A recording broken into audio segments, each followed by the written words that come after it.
नवनीरदाभा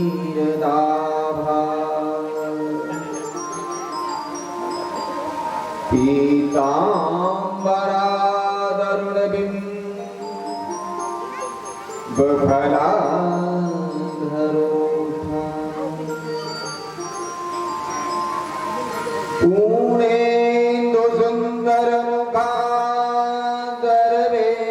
पूर्णेन्दुसुन्दरमुखादरवेन्दनेत्रा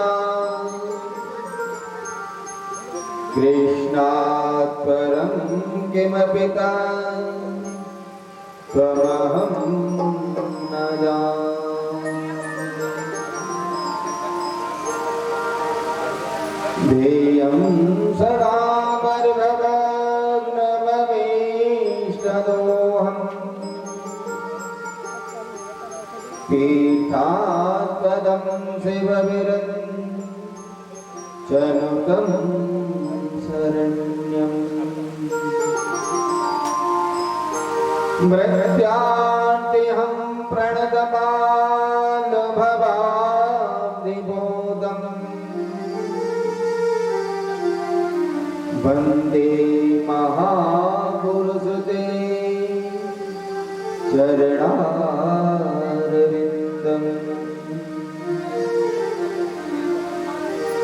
त्यक्त्वा सुदुस्त्यजसुरेप्सितराज्यलक्ष्मीं धर्मेष्ठ आर्वचसा यदगादरण्यम्।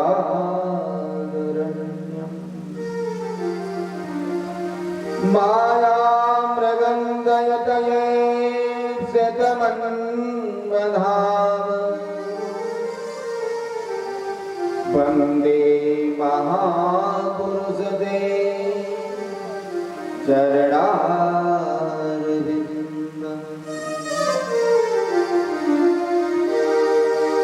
श्रीगोवर्धननाथपादयुगलं हेयङ्गवीनप्रियम् नित्यं श्रीमथुराधिपं सुखकरं श्रीविठ्ठले सम्मुदा। श्रीमद्पार्वती सुगोकुलपतिं श्रीगोकुलेन्दुं विभो श्रीमन्मन्मथमोहनं नटवरं श्रीबालकृष्णं भजे।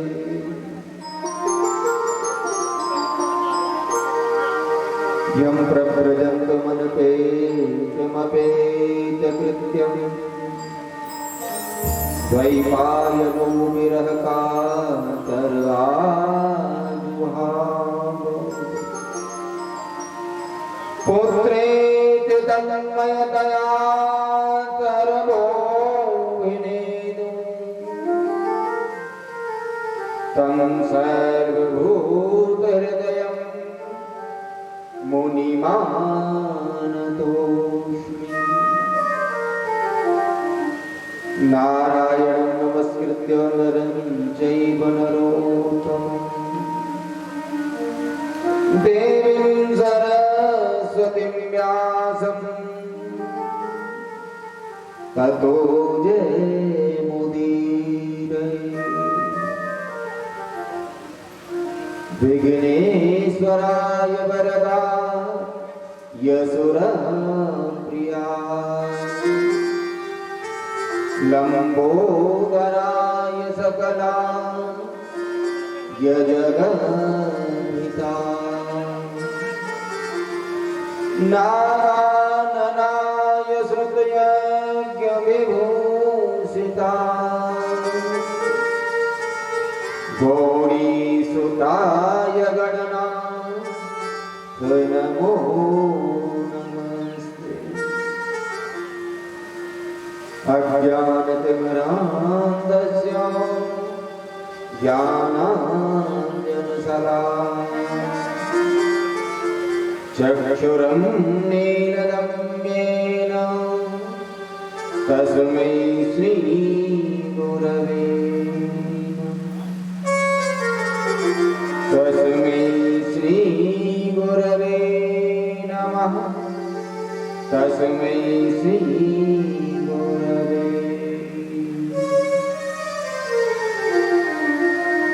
जय जय श्री राधारमण जय जय नवल किशोर जय गोपी चितचूर प्रभु जय जय माखन चोर। बोलो नंद के लाला की जय। श्रीमद् भागवत महापुराण की जय। श्री सुखदेव जी महाराज की जय। सतगुरुदेव भगवान की जय। श्री परीक्षित जी महाराज की जय। जय जय श्री राधे जय जय श्री राधे जय जय श्री राधे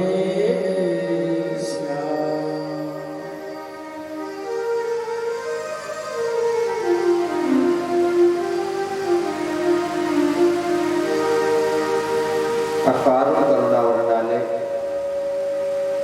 भक्त वांछा कल्पतरु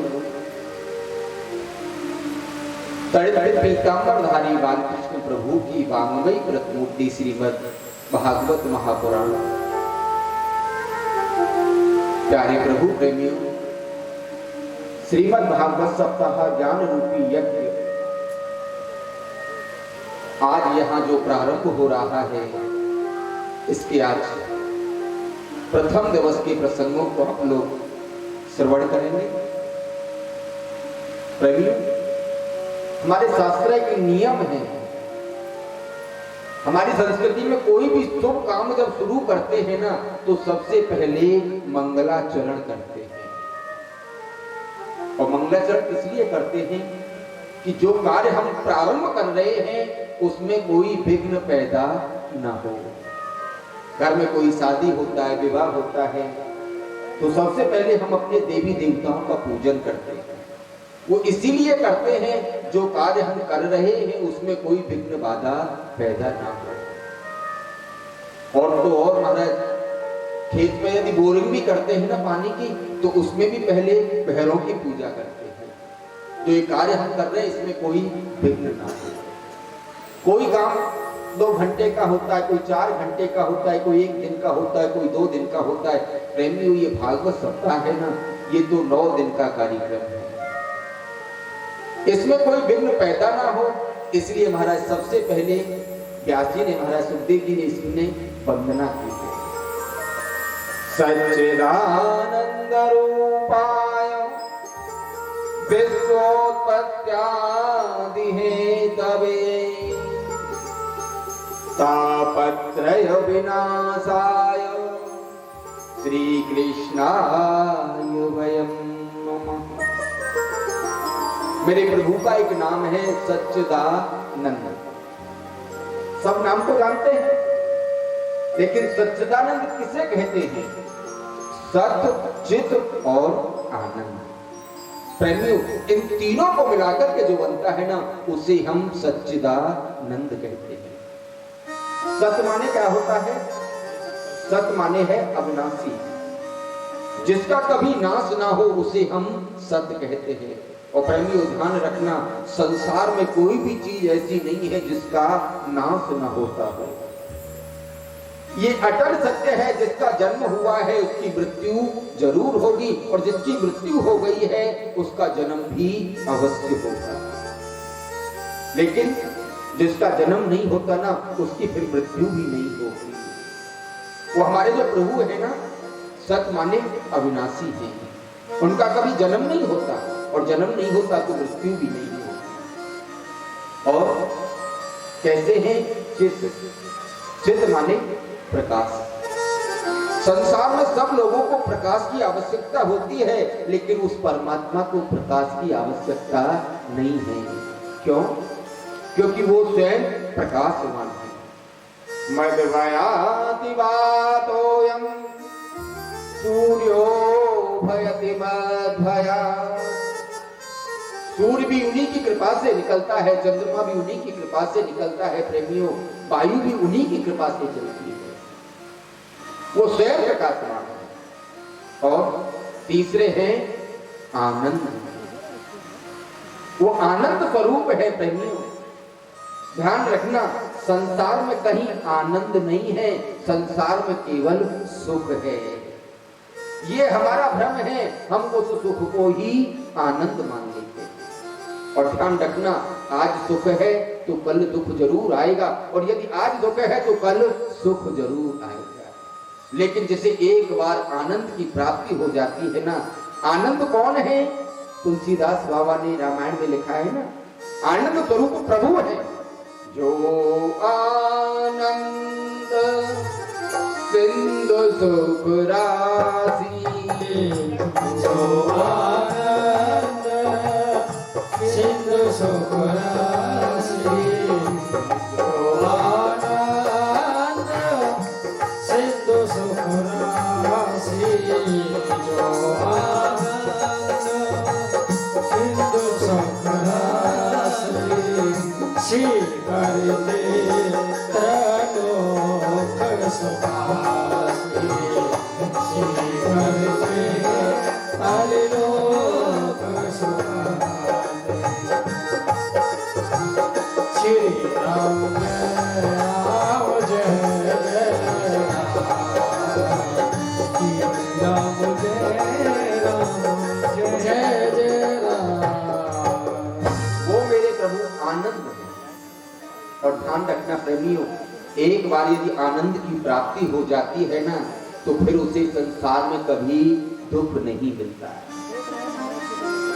सत्य, चित्त और आनंद। और कैसे है प्रभु?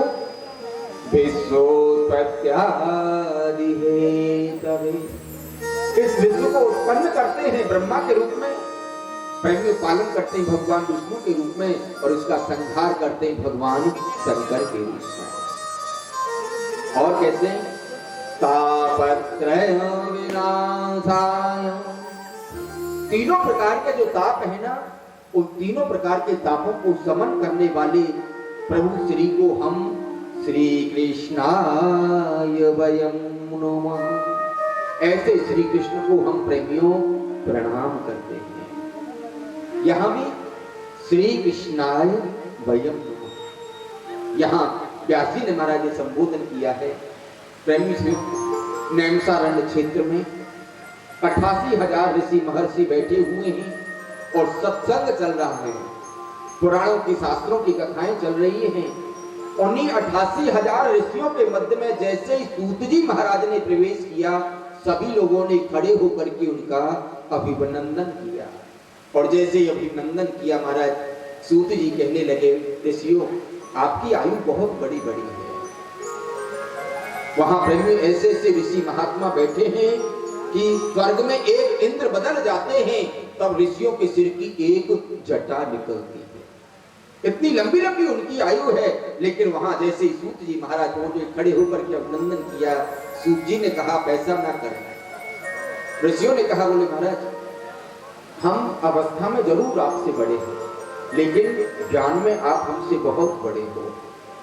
और प्रेमियों, ब्राह्मणों में जो ज्ञानी होता है ना, उसे सबसे बड़ा माना जाता है। वैश्यों में जिसके पास संपत्ति ज्यादा होती है उसको बड़ा माना जाता है। क्षत्रियों में जिसके पास शक्ति ज्यादा होती है उसे बड़ा माना जाता है। और शूद्रों में जिसके पास सेवा का भाव होता है उसे बड़ा माना जाता है।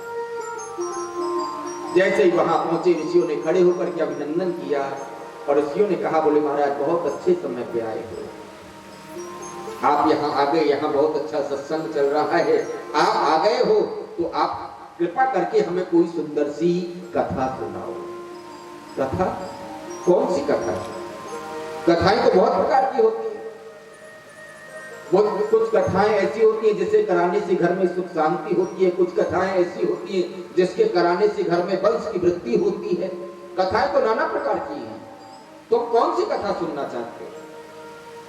88,000 ऋषियों ने एक ही बात कही, बोले महाराज हमें तो केवल एक कथा सुननी है। कृष्ण प्राप्ते करम सस्व साधनम तद्वदाधुना। हमको और कोई कथा नहीं सुननी है, हमको वो कथा सुनाओ जिससे कन्हैया की प्राप्ति होती हो। ठाकुर जी की प्राप्ति करने वाली कथा चाहिए और कोई भी कथा नहीं चाहिए। जैसे ये बात कही महाराज सूत जी कहने लगे, ऋषियों मैं तुमको वो कथा सुनाऊंगा जिस कथा को सुखदेव जी महाराज ने महाराज देवताओं को नहीं सुनाया। बोले महाराज वो कौन सी कथा है जो देवताओं ने नहीं सुनी? बोले वो है श्रीमद् भागवत की कथा। बोले देवताओं को तो नहीं सुनने को मिली?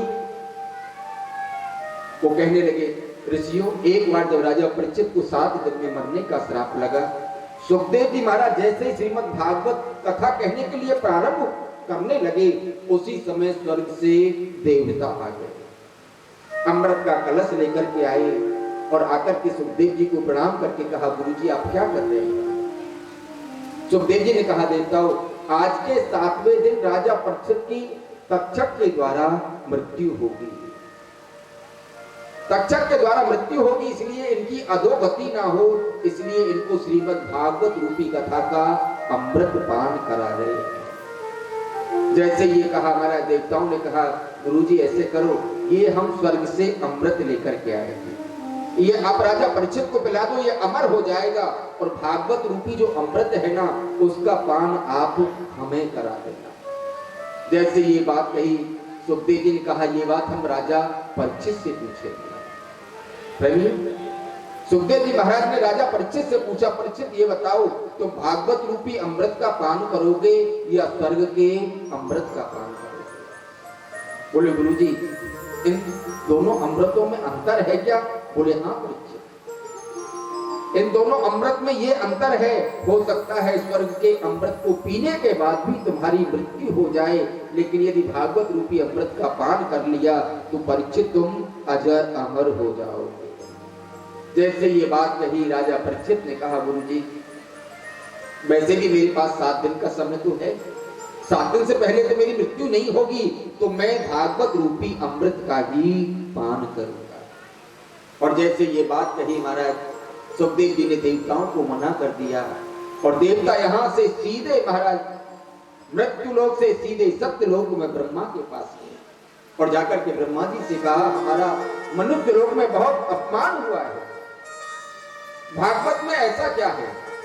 प्रेमियों ब्रह्मा जी को भी आश्चर्य हुआ। ब्रह्मा जी ने उसी समय सप्तलोक में तराजू लगाई और तराजू लगा करके एक पल्ला में जितने भी जो और सत्कर्म होते हैं ना, जितने दान होते, जितने पुण्य होते, जितने व्रत होते, जितने नियम होते, जितने संयम होते हैं, सबको एक पल्ला में रख दिया और एक पल्ले में श्रीमद् भागवत को रखा। और जैसे ही भागवत को रखा ना लघुन्यानि जातानि गौरवेण इदं महत्।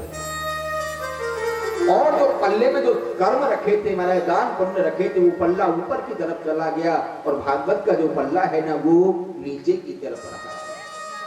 जिसमें गर्मा होगी जो वजन होगा जिसमें वो ही तो नीचे रहेगा और जो हल्का होगा वो ही तो ऊपर जाएगा। उसी समय सूत जी कहते वैसे तो कथा की जो श्रवण की विधि है ना वो नारद जी ने चारों भाइयों से सुनी। बोले महाराज कैसे सुनी इस बात को भी आप बताएं। एक समय की बात है प्रेमियों, नारद जी द्वार बद्रिकाश्रम में गए थे, बड़े परेशान थे। उसी समय चारों भाइयों ने पूछा हे नारद जी क्या बात है? एकदा हि विशालायां चत्वारं रसयो मला। चारों भाइयों ने नारद को देखा, पूछने लगे क्या बात है, बहुत परेशान मालूम पड़ते हो, तुम तो ऐसे मालूम पड़ते हो जैसे तुम्हारा सब कुछ खत्म हो गया हो, सब कुछ लुट गया हो, बड़ा तुम्हारा जो मुख है बड़ा मलिन है, दीन मुख है, क्या बात है? उसी समय महाराज नारद जी ने कहा भैया मैं अपने दुख से दुखी नहीं हूं, मैं संसार के जो लोग हैं ना उनके दुखों को देख करके दुखी हूं। संसार के लोग? बोले हाँ।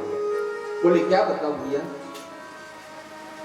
मैं संसार के भूमि पर विचरण करने के लिए गया लेकिन मैंने पूरी भूमि पर कहीं कोई शांति नहीं देखी। बोले कहाँ गए तुम? बोले जितनी भी तीर्थ जगह हैं मैं सब जगह गया। पुष्करम च प्रयागम च काशीं गोदावरी तथा। मैं पुष्कर में गया, प्रयाग में गया, काशी गोदावरी गया। मैं सब जगह पृथ्वी पर विचरण किया, लेकिन मैंने कहीं पृथ्वी पर कोई शांति नहीं देखी। बोले क्या देखा तुमने? प्रेमियों ध्यान देना, नारद जी ने सबसे पहली एक बात कही। सबसे पहले पृथ्वी पर मैंने ये देखा, सत्यम नास्ति तपः शौचम दयादानम न विद्यते। सबसे पहले जो वचन कहा वो नारद जी ने कहा। बोले महाराज पृथ्वी पर सबसे पहले तो मैंने ये देखा कि सच नहीं रहा। आदमी दिन में यदि 100 बात बोलता है ना, तो 100 में भी महाराज 101 बार झूठ बोलने की सोचता है। बोलो जय श्री कृष्ण। सच तो आदमी बोलता ही नहीं है। और जब से महाराज ये मोबाइल चले हैं ना, तब से तो लोग ये समझते हैं कि झूठ बोलने का लाइसेंस मिल गया है। बात बात पर झूठ बोलते हैं महाराज। और जो आदमी दिन में एक आध बार सच बोलता भी है ना, तो बात बात में कहता है कि राजा हरिश्चंद्र के बाद हम ही सत्यवादी पैदा हुए। बोलो जय श्री कृष्ण। सबसे पहले सत्यम नास्ति तपः शौचम। तपस्या नहीं है, पवित्रता नहीं है। लोग प्रेमियों ध्यान देना, लोग पवित्रता का ध्यान नहीं देते, शुद्धता का ध्यान नहीं देते, लेकिन स्वच्छता का बहुत ध्यान देते। स्वच्छता का ध्यान देना चाहिए, अच्छी बात है, लेकिन उससे ज्यादा पवित्रता का भी ध्यान देना चाहिए। दयादानम न विद्यते। मैंने दया भी नहीं देखी, दान का लोगों में भी भाव नहीं है, ये भी नहीं देखा। बोले कम से कम तुम गृहस्थियों के यहाँ गए होंगे, वहां तो कहीं सही अच्छा होता होगा। बोले मैंने गृहस्थियों के यहाँ भी गया, वहां भी मैंने अच्छा नहीं देखा। क्यों? बोले गृहस्थियों के यहाँ मैंने जाकर के देखा, माता पिता कोई भी अपने बच्चों को अच्छी शिक्षा नहीं देते। बोले कुछ शिक्षा तो देते होंगे? बोले हाँ, एक शिक्षा देते हैं। माता पिता केवल बच्चों को ये शिक्षा देते हैं, बेटा जल्दी से पढ़ाई करो और पढ़ाई करके नौकरी करो। कोई माता पिता ये नहीं कहता बेटा कोई व्रत किया करो, किसी संत महात्मा के पास जाकर के बैठा करो, मंदिर में जाया करो, कीर्तन किया करो, भजन किया करो। ये शिक्षा कोई भी माता पिता नहीं देता। तुलसीदास बाबा ने भी रामायण में लिख दिया महाराज, माता पिता को केवल बच्चों को केवल माता पिता बुलाते हैं और पेट भरने का जो काम है ना, वो ही सिखाते हैं और कुछ नहीं सिखाते। ये गृहस्थियों के यहाँ। बोले चलो कोई बात नहीं है, ये नहीं सिखाते तो लोग गृहस्थियों में जो माता पिता होते होंगे, दादी बाबा बुजुर्ग लोग होते होंगे, कम से कम उनकी बात तो लोग मानते होंगे, उनकी आज्ञा का पालन तो करते होंगे। बोले कोई माता पिता की आज्ञा नहीं मानता, कोई दादी बाबा की आज्ञा नहीं मानता। गृहस्थियों के यहाँ सबसे ज्यादा बात किसकी मानी जाती है? चाल को बुद्धिदायक। कोई भी व्यक्ति काम करेगा महाराज, हो सकता है भाई से ना पूछे, माता पिता से ना पूछे, लेकिन ससुराल में साले से फोन करके जरूर पूछे। और प्रेमियों ध्यान रखना, हमारी ब्रज की कहावत है, वो आपने महाभारत में भी देखा होगा। हमारे ब्रज में कहते हैं भीत बिगारे यारो और घरे बिगारे सारो। जो दीवार होती है ना, उसमें जितनी अलवारी होंगी, जितने आले होंगे, वो दीवार उतनी ही कमजोर हो जाएगी। और जिस घर में साले की चलेगी महाराज, वो घर जल्दी से ही बंटाधार हो जाएगा। बोलो जय श्री कृष्ण। जय श्री कृष्ण। आपने महाभारत तो देखा होगा ना, धृतराष्ट्र के यहाँ किसकी चलती थी? मामा शकुनी की चलती थी महाराज। 100 थे महाराज, 100 में से एक भी नहीं बचा। बोले माता पिता से नहीं पूछते, दादी बाबा से नहीं पूछते, बुजुर्गों से नहीं पूछते, लेकिन स्याल को बुद्धिदायक साले से पूछते हैं महाराज। ये घर गृहस्थियों की बात होती है। और न योगेनेव सिद्धो वा न ज्ञानी सत्क्रियो नरः। कलयुग में कोई योगी नहीं है, कोई सिद्ध नहीं है और कोई ज्ञानी नहीं है। सत्कर्म करने वाले लोग कम बचे हैं और जहां सत्कर्म होता है ना वहां बहुत कम लोग होते हैं। असत्कर्म जहां होता है महाराज वहां इतनी पब्लिक होती है कि वहां भीड़ समाती नहीं है और जहां सत्कर्म होते हैं वहां कुछ ही लोग होते हैं। क्यों? क्योंकि ये कलयुग का प्रभाव है। ऐसे जाते जाते महाराज जी ने कहा भैया मैं श्री धाम वृंदावन में पहुंचा और वृंदावन में जैसे ही मैं गया ना मैंने वहां बहुत बड़ा आश्चर्य देखा। क्या? वहां देखा 16 वर्ष की एक युवती स्त्री है सुंदर, उसके सामने 100 वर्ष के 2 बाबा पड़े हुए हैं और हजारों स्त्रियां उसकी सेवा में लगी हैं।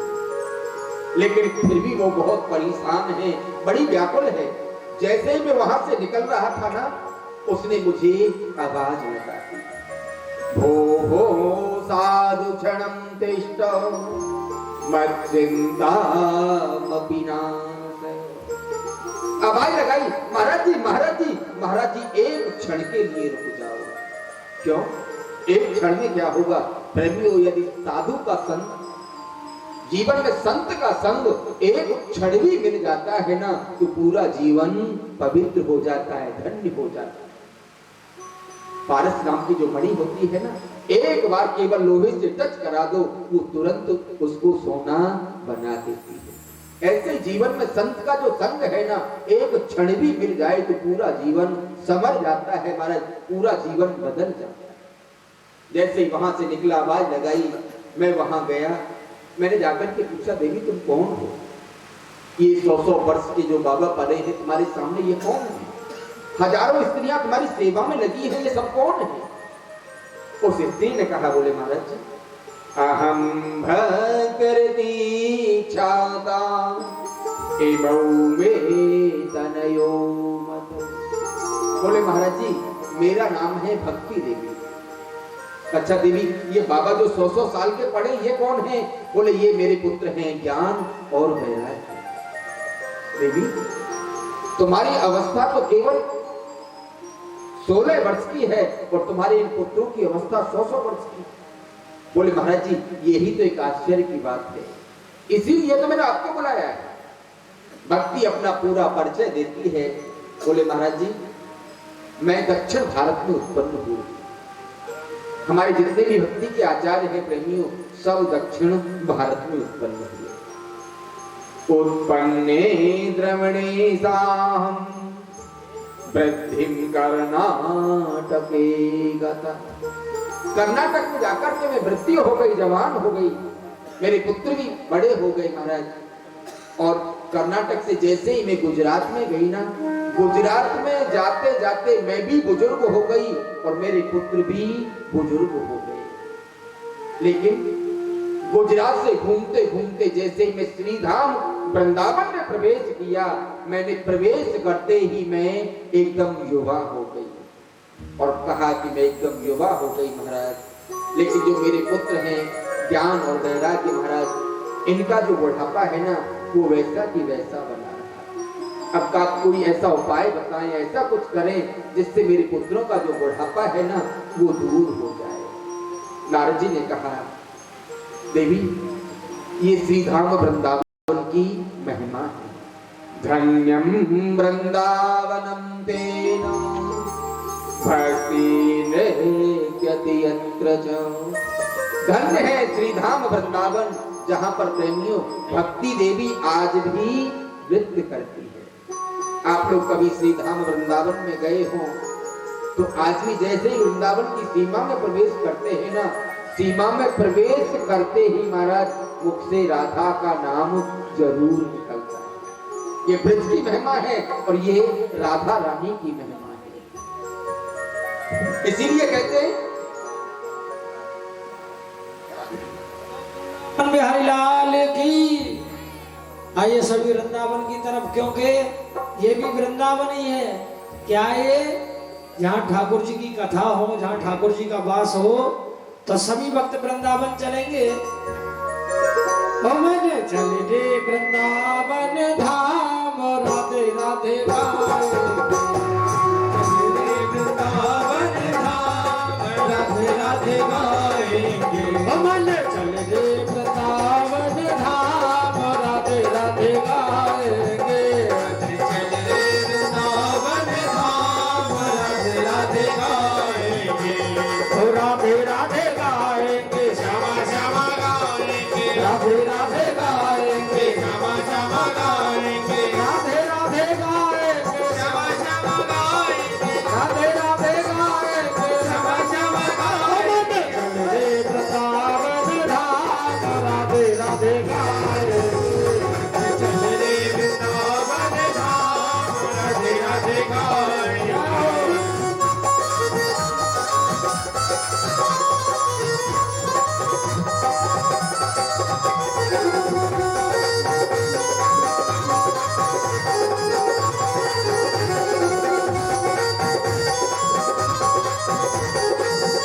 छोटी छोटी गलियां, वृंदावन की छोटी छोटी गलियां, छोटी छोटी गलियां बड़ी प्यारी प्यारी गलियां, छोटी छोटी गलियां, बड़ी प्यारी प्यारी गलियां, ओ वृंदावन की छोटी छोटी गलियां, वृंदावन की छोटी छोटी गलियां, उन गलियों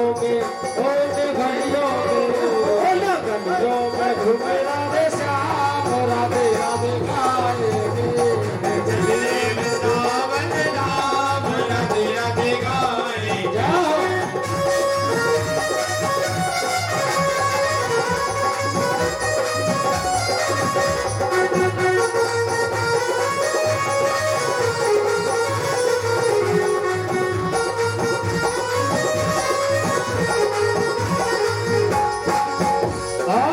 वृंदावन में बांके बिहारी, वृंदावन में बांके बिहारी, वृंदावन में बांके बिहारी, वृंदावन में बांके बिहारी, बांके बिहारी मेरे मदन मुरारी, बांके बिहारी मेरे मदन मुरारी, बांके बिहारी मेरे मदन मुरारी, बांके बिहारी मेरे मदन मुरारी। सबों में तेरे, सबों में तेरे बन जाएगा, राधे राधे गाएंगे।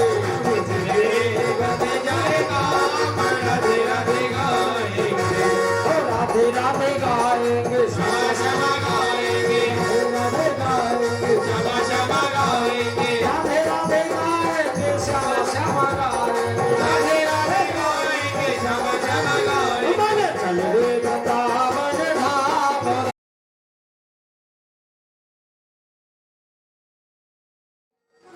और नारद जी ने सबसे पहले ज्ञान और वैराग्य को 4 वेद सुनाए, 4 वेद सुनाए, 6 शास्त्र सुनाए और प्रेमियों 17 पुराण सुना दिए। और सुना तो दिए महाराज, ज्ञान वैरागी थोड़ी नींद खुली लेकिन थमाई लेकर के फिर दोबारा से सो गए। तब जैसे ही सोए महाराज नारद जी को बड़ी चिंता हुई। नारद जी को चिंता हुई है उनका बुढ़ापा कैसे दूर होगा। उसी समय प्रेमियों आकाशवाणी हुई, नारद जी चिंता मत करो, इनका बुढ़ापा दूर होगा लेकिन इसके लिए तुमको सत्कर्म करना पड़ेगा। और जैसे ही कहा सत्कर्म करना पड़ेगा, नारद जी ने कहा देवी ये भी तो बताओ कि सत्कर्म क्या होता है। बोले सत्कर्म क्या होता है ये तुम्हें ऋषि महात्मा बताएंगे। प्रेमियों ध्यान देना। अब नारद जी ऋषियों के आश्रम पे जाने लगे महाराज, और जितने भी महात्मा थे आश्रमों में जैसे ही सुना कि नारद जी कुछ पूछने आ रहे हैं महाराज, कुछ लोग तो आश्रम छोड़ करके ही भाग गए। और कुछ महात्माओं ने अपने चेलाओं से कह दिया यदि नारद जी आए ना तो कह देना कि गुरुजी ने तो मौन व्रत ले रखा है, गुरुजी ने मौन व्रत ले रखा है इसलिए गुरुजी बोलेंगे नहीं। नारद जी सब जगह गए प्रेमियों लेकिन कहीं कोई उत्तर नहीं मिला। और उत्तर नहीं मिला कि महाराज नारद जी सोचने लगे कि बद्रिकाश्रम में क्यों ना बैठ करके तपस्या की जाए, प्रभु प्रसन्न होंगे उन्हीं से पूछेंगे कि सत्कर्म क्या होता है। और जैसे महाराज जी मन बनाया उसी समय 4 भाई आ गए। नारद जी ने इन 4 भाइयों से भी यही प्रश्न किया। बोले भैया ये बताओ सत्कर्म क्या होता है। बोले छोटा सा प्रश्न है। बोले क्या। सत्कर्म सूचको नूनम ज्ञान यज्ञ स्मृतो बुधई। सत्कर्म क्या है। बोले सत्कर्म है श्रीमद् भागवत की कथा, श्रीमद् भागवत की कथा कराओ यही सत्कर्म है। बोले भैया ये और बताओ भागवत की कथा कराएं तो कराएं कहां। बोले ऐसे करो नारद तुम जो कथा है ना ये तुम हरिद्वार में कराओ। क्यों। जिनके लिए कथा करानी है वो तो श्रीधाम वृंदावन में है। बोले यही भागवत की महिमा है। जहां तुम भागवत की कथा कराओगे ना वही ज्ञान और वैराग्य भक्ति स्वतः वही आ जाएगी। नारद जी ने प्रेमियों सबसे पहले हरिद्वार में भागवत का आयोजन कराया। चारों भाइयों ने क्रम से भागवत कथा सुनाई और भागवत कथा सुनाई। सबसे पहले चारों भाइयों ने क्या कहा भागवत में। सदा सेव्या श्रीमद् भागवती कथा। प्रेमियों, जीवन में जितनी भी बार होना भागवत कथा श्रवण को करने को मिले, जीवन में उतनी बार भागवत श्रवण करना। कभी ये मत सोचना अभी तो वहां हुई थी हमने अभी सुनी, अभी वहां हुई थी हमने वहां सुनी। प्रेमी ध्यान रखना, जो ऐसे गिनती करता है ना, समझो वो भागवत सुनता ही नहीं है। ये भागवत कथा राम कथा तो ऐसी है महाराज, जितना इसे सुनोगे ना जीवन में उतना ही आनंद आएगा, उतनी ही कथा प्यारी लगेगी। जीवन में भागवत कथा बोले महाराज कितने दिन सुननी चाहिए? बोले भाई 7 दिन सुननी चाहिए। बोले महाराज जी 7 दिन का समय ना हो तो 7 दिन का समय ना हो तो 6 दिन सुनो भाई। बोले महाराज 6 दिन तो ज्यादा है, कुछ और कम करो ना। बोले 6 दिन नहीं सुन सकते तो वही 5 दिन सुन लो। बोले नहीं महाराज कुछ और कम करो ना। बोले 5 दिन नहीं सुन सकते तो 4 दिन सुन लो। बोले महाराज 4 दिन तो ज्यादा है, थोड़ा और कम करो। बोले 4 दिन नहीं तो भैया 3 दिन सुन लो। बोले नहीं महाराज 3 दिन भी ज्यादा है, थोड़ा और कम करो ना। 3 दिन नहीं तो 2 दिन सुन लो। बोले महाराज हफ्ते में छुट्टी तो 1 मिलती है, तुम कहते हो 2 दिन भागवत सुनो। बताओ दूसरे दिन की छुट्टी कहां से आएगी? बोले 2 दिन नहीं सुन सकते तो 1 दिन सुनो। बोले महाराज 1 दिन छुट्टी मिलती है, उसमें भी घर के कोई काम करने होते हैं और भी काम होते हैं, वो 1 दिन कैसे सुनेंगे? 1 दिन नहीं सुन सकते तो 3 घंटे सुन लो। बोले महाराज 3 घंटे नहीं कुछ और कम करो ना। 3 घंटे नहीं तो भाई 2 घंटे सुनो। बोले महाराज 2 घंटे तो बैठा भी नहीं जाता, पैरों में दर्द होने लगता है, 2 घंटे कैसे सुनेंगे? बोले 2 घंटे नहीं तो 1 घंटे सुनो। बोले नहीं महाराज कुछ कम करो ना, 1 घंटा ज्यादा, आधा घंटा सुनो। बोले नहीं महाराज आधा घंटा भी थोड़ा और कम करो ना, तो भाई 10 मिनट सुनो। बोले महाराज कुछ और कम करो ना। अरे भाई 5 मिनट सुन लो। बोले महाराज और कम हो जाए तो थोड़ा सा और, 5 मिनट भी नहीं तो 1 मिनट सुन लो। बोले महाराज थोड़ा और कम कर दो, 1 मिनट भी नहीं तो 15 सेकंड सुन लो। ये हम अपनी तरफ से नहीं, भागवत में लिखा। श्लोकाढ़ं श्लोकपादं भागवत का यदि आपने 1 चरण श्लोक भी सुन लिया, और 1 चरण कितना होता है मालूम है? कृष्णाय वासुदेवाय, ये 1/4 चरण हो गया। हरये परमात्मने, ये आधा श्लोक हो गया। प्रणतः क्लेशनाशाय, ये 3 चरण हो गए प्रेमियों। गोविंदाय नमो नमः, ये 4 चरण हो गए। चौथा भी श्लोक भी यदि आपने भागवत का सुन लिया तो आपका जीवन धन्य हो गया। प्रेमियों, जिसने जीवन में कभी भागवत कथा को नहीं सुना, आजन्म मातृमपये न सखे न किंचित, जिस व्यक्ति ने जीवन में कभी भी श्रीमद् भागवत का श्रवण नहीं किया, उसने केवल अपनी माँ को जो जन्म के समय की प्रसव की जो पीड़ा है ना, उसको देने के लिए वो उत्पन्न हुआ है। प्रेमियों, जिस व्यक्ति ने जीवन भर पाप किए हो, पंचोक्त पाप जीवन में किए हैं, वो व्यक्ति भी अंत में यदि भागवत श्रवण कर लेता है ना, तो महाराज उसकी मुक्ति हो जाती है। ऐसे भागवत की महिमा का महाराज वर्णन चल रहा था।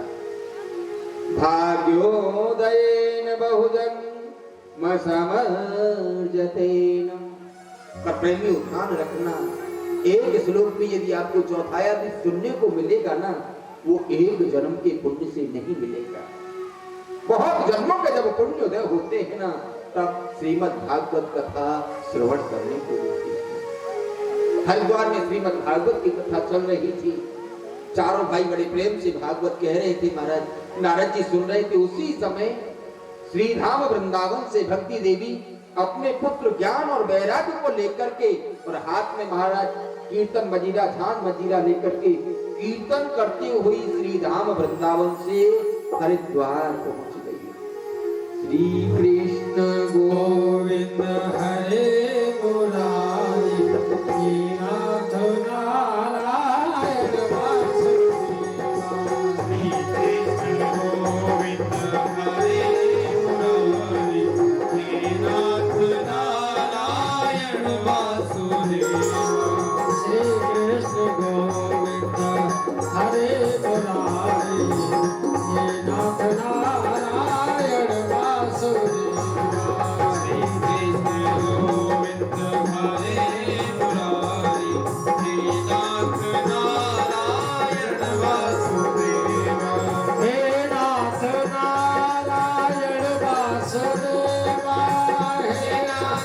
नारायण वासुदेवा हे नाथ नारायण वासुदेवा हे नाथ नारायण वासुदेवा श्री कृष्ण गोविंद हरे मुरारी नाथ नारायण वासुदेवा श्री कृष्ण गोविंद हरे मुरारी हे नाथ नारायण वासुदेवा राधे कृष्ण कृष्ण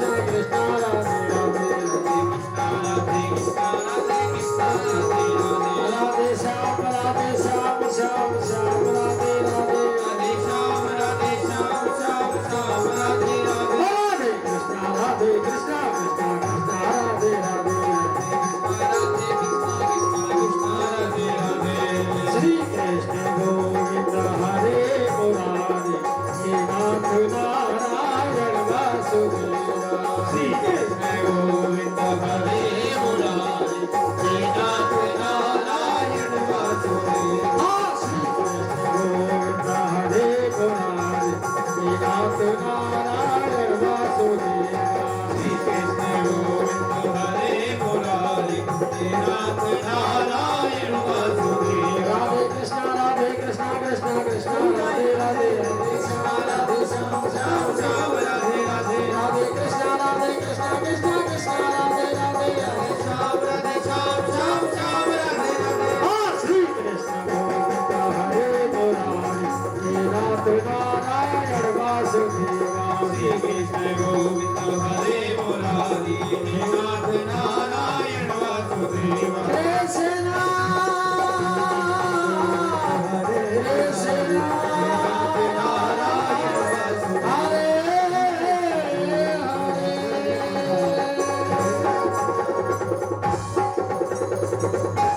ये कीर्तन आप लोगों ने बहुत सुना होगा। ये जो कीर्तन है ना प्रेमियों, ये भक्ति देवी ने ही गाया ये, और इसमें ठाकुर जी के 7 नाम हैं। श्री कृष्ण, गोविंद, हरे, मुरारे, हे नाथ, नारायण और वासुदेव। 7 नाम है प्रभु के, इसलिए जो कथा होती है ना वो 7 दिन होती है। क्यों? क्योंकि एक दिन में भगवान के एक नाम की जो महिमा है उसका वर्णन होता है। भक्ति देवी वहां पहुंची, देखा महाराज पांडाल में जगह नहीं है। नारद जी को प्रणाम किया, महाराज चारों भाइयों को प्रणाम किया, कहा कि मुझे रहने के लिए स्थान दीजिए। चारों भाइयों ने कहा देवी यहाँ पांडाल में कोई जगह नहीं है, ऐसे करो श्रीमद् भागवत में विराजमान होता। भक्ति देवी उसी समय से प्रेमियों श्रीमद् भागवत में अपने पुत्र ज्ञान और वैराग्य को लेकर के विराजमान हो गई।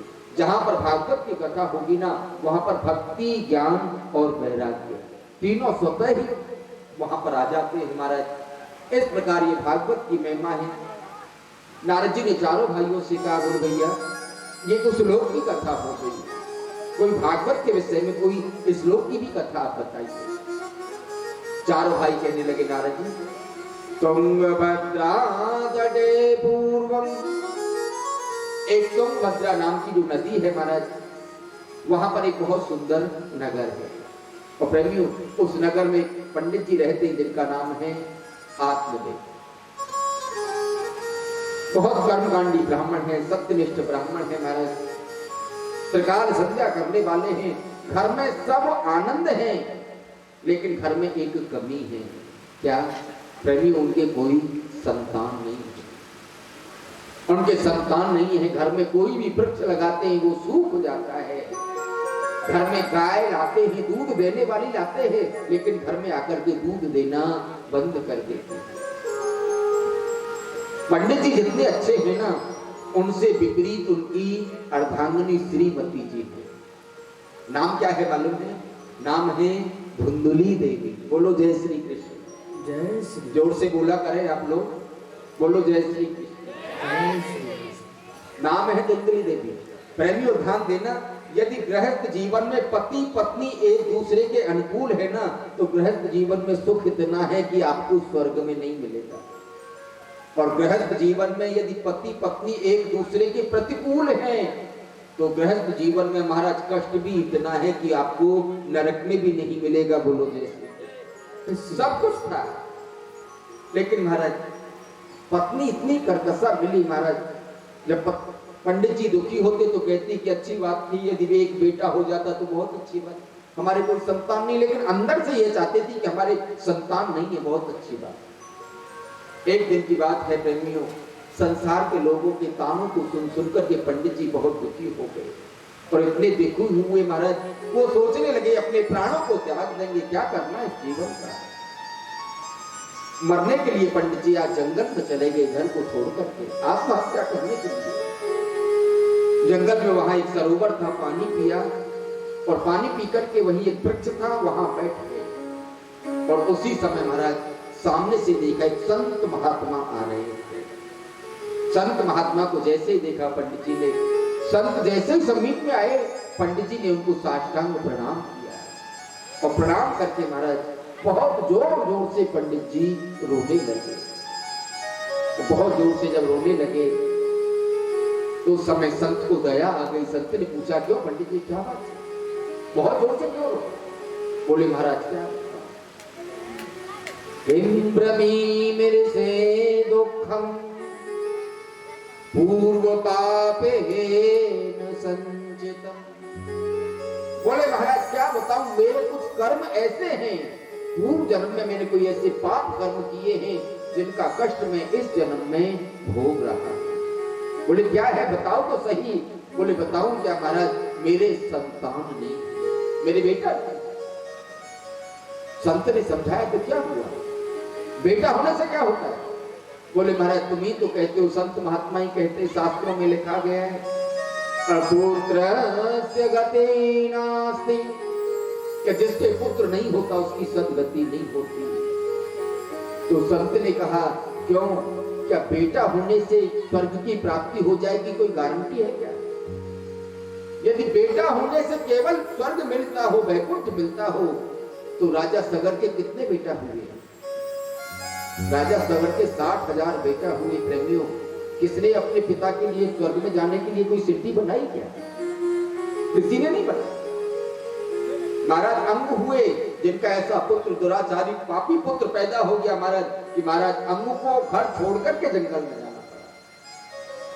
केवल संतान होने से ये नहीं कि वैकुंठ मिल जाए। बोले ऐसे करो, गृहस्थ आश्रम को छोड़ दो, चलो हमारे संग चल करके बाबा जी हो जाओ और भगवान का भजन करो। बोले नहीं महाराज, मुंचा ज्ञानम विजारूपम बलिष्ठो कर्मणो गति। उन्होंने कहा महाराज मैं बाबा जी नहीं हूँगा, मुझे गृहस्थ आश्रम में रहना है, आप मुझे ऐसा आशीर्वाद दें कि मेरे यहाँ बेटा पैदा हो जाए, पुत्र प्राप्ति हो जाए। महाराज बहुत समझाया संत ने, क्योंकि बिना सत्संग के विवेक नहीं होता। और प्रेमियों, बिना विवेक, भगवान की जब कृपा होती है ना, तभी जीवन में विवेक उत्पन्न होता है। तुलसीदास बाबा ने रामायण में लिखा है, बिनु सत्संग विवेक न होए, बिनु सत्संग विवेक न होए, बिनु सत्संग विवेक न होए, बिनु सत्संग विवेक न होए। राम कृपा बिन सोलवन सोए, राम कृपा बिन सीताराम सीताराम सीताराम नाम दे, सीताराम सीताराम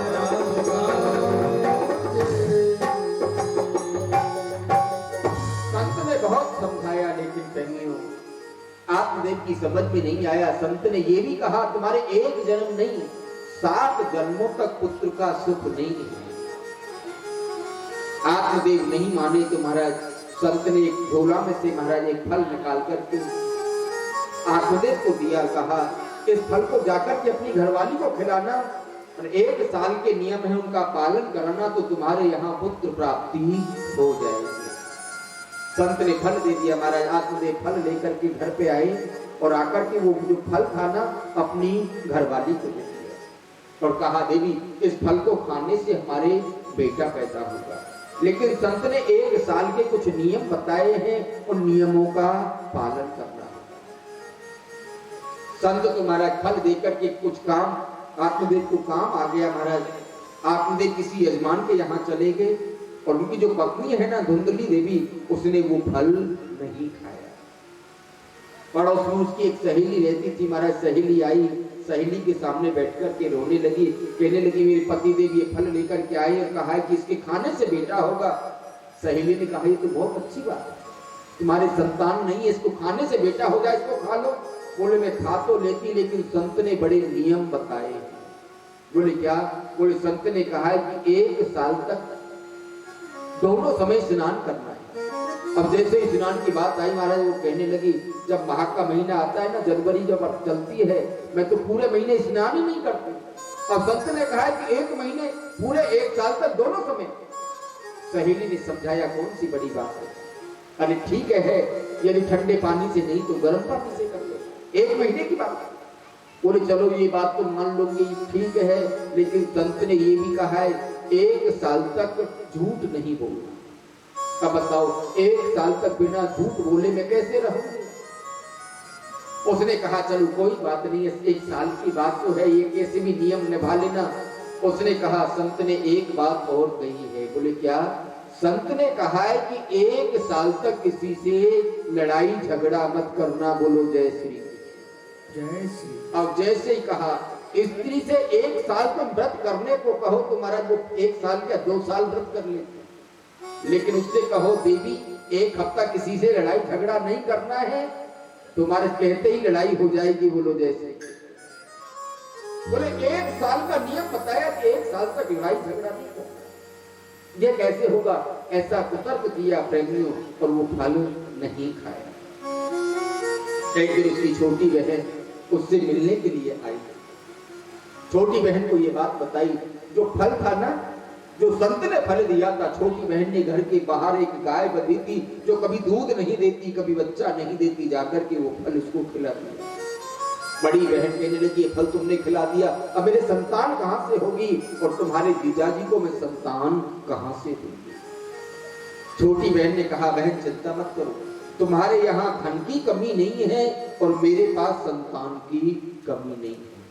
अभी मेरे पेट में 2 महीने का बालक है, जैसे ही वो बालक पैदा होगा ना, उस बालक को मैं तुम्हें दे दूंगी और उसके बदले में तुम मुझे धन दे देना। प्रेमियों, दोनों बहनों ने आपस में बातें कर ली। पंडित जी बेचारे सुबह के जाते, शाम को घर लौट कर के आते। धुंधली देवी ने क्या किया महाराज, धीरे धीरे अपने 2 महीने के बाद पेट पे कपड़ा लगाना शुरू कर दिया। अब पंडित जी को पेट कुछ दिखने लगा, गांव वालों को भी दिखने लगा, सब लोग सोचने लगे कि अब तो पंडित जी के यहाँ कोई संतान पैदा होगी। धीरे धीरे प्रेमियों समय आया। जैसे छोटी बहन की रात्रि को संतान पैदा हुई, उसी समय उसने रात्रि में लाकर के वो जो संतान थी अपनी बहन धुंधली को दे दी और धुंधली को दे दी महाराज। धुंधली ने पेट में जितने भी कपड़े लगाए थे महाराज सबको हटा दिया और हल्ला कर दिया, मेरे बेटा हो गया, मेरे बेटा हो गया, मेरे बेटा हो गया। जैसे ये हल्ला किया महाराज, पंडित जी को बड़ी प्रसन्नता हुई, गांव वालों को भी बड़ी प्रसन्नता हुई। चलो पंडित जी के यहाँ पुत्र पैदा हो गया। धीरे धीरे महाराज नामकरण का समय आया।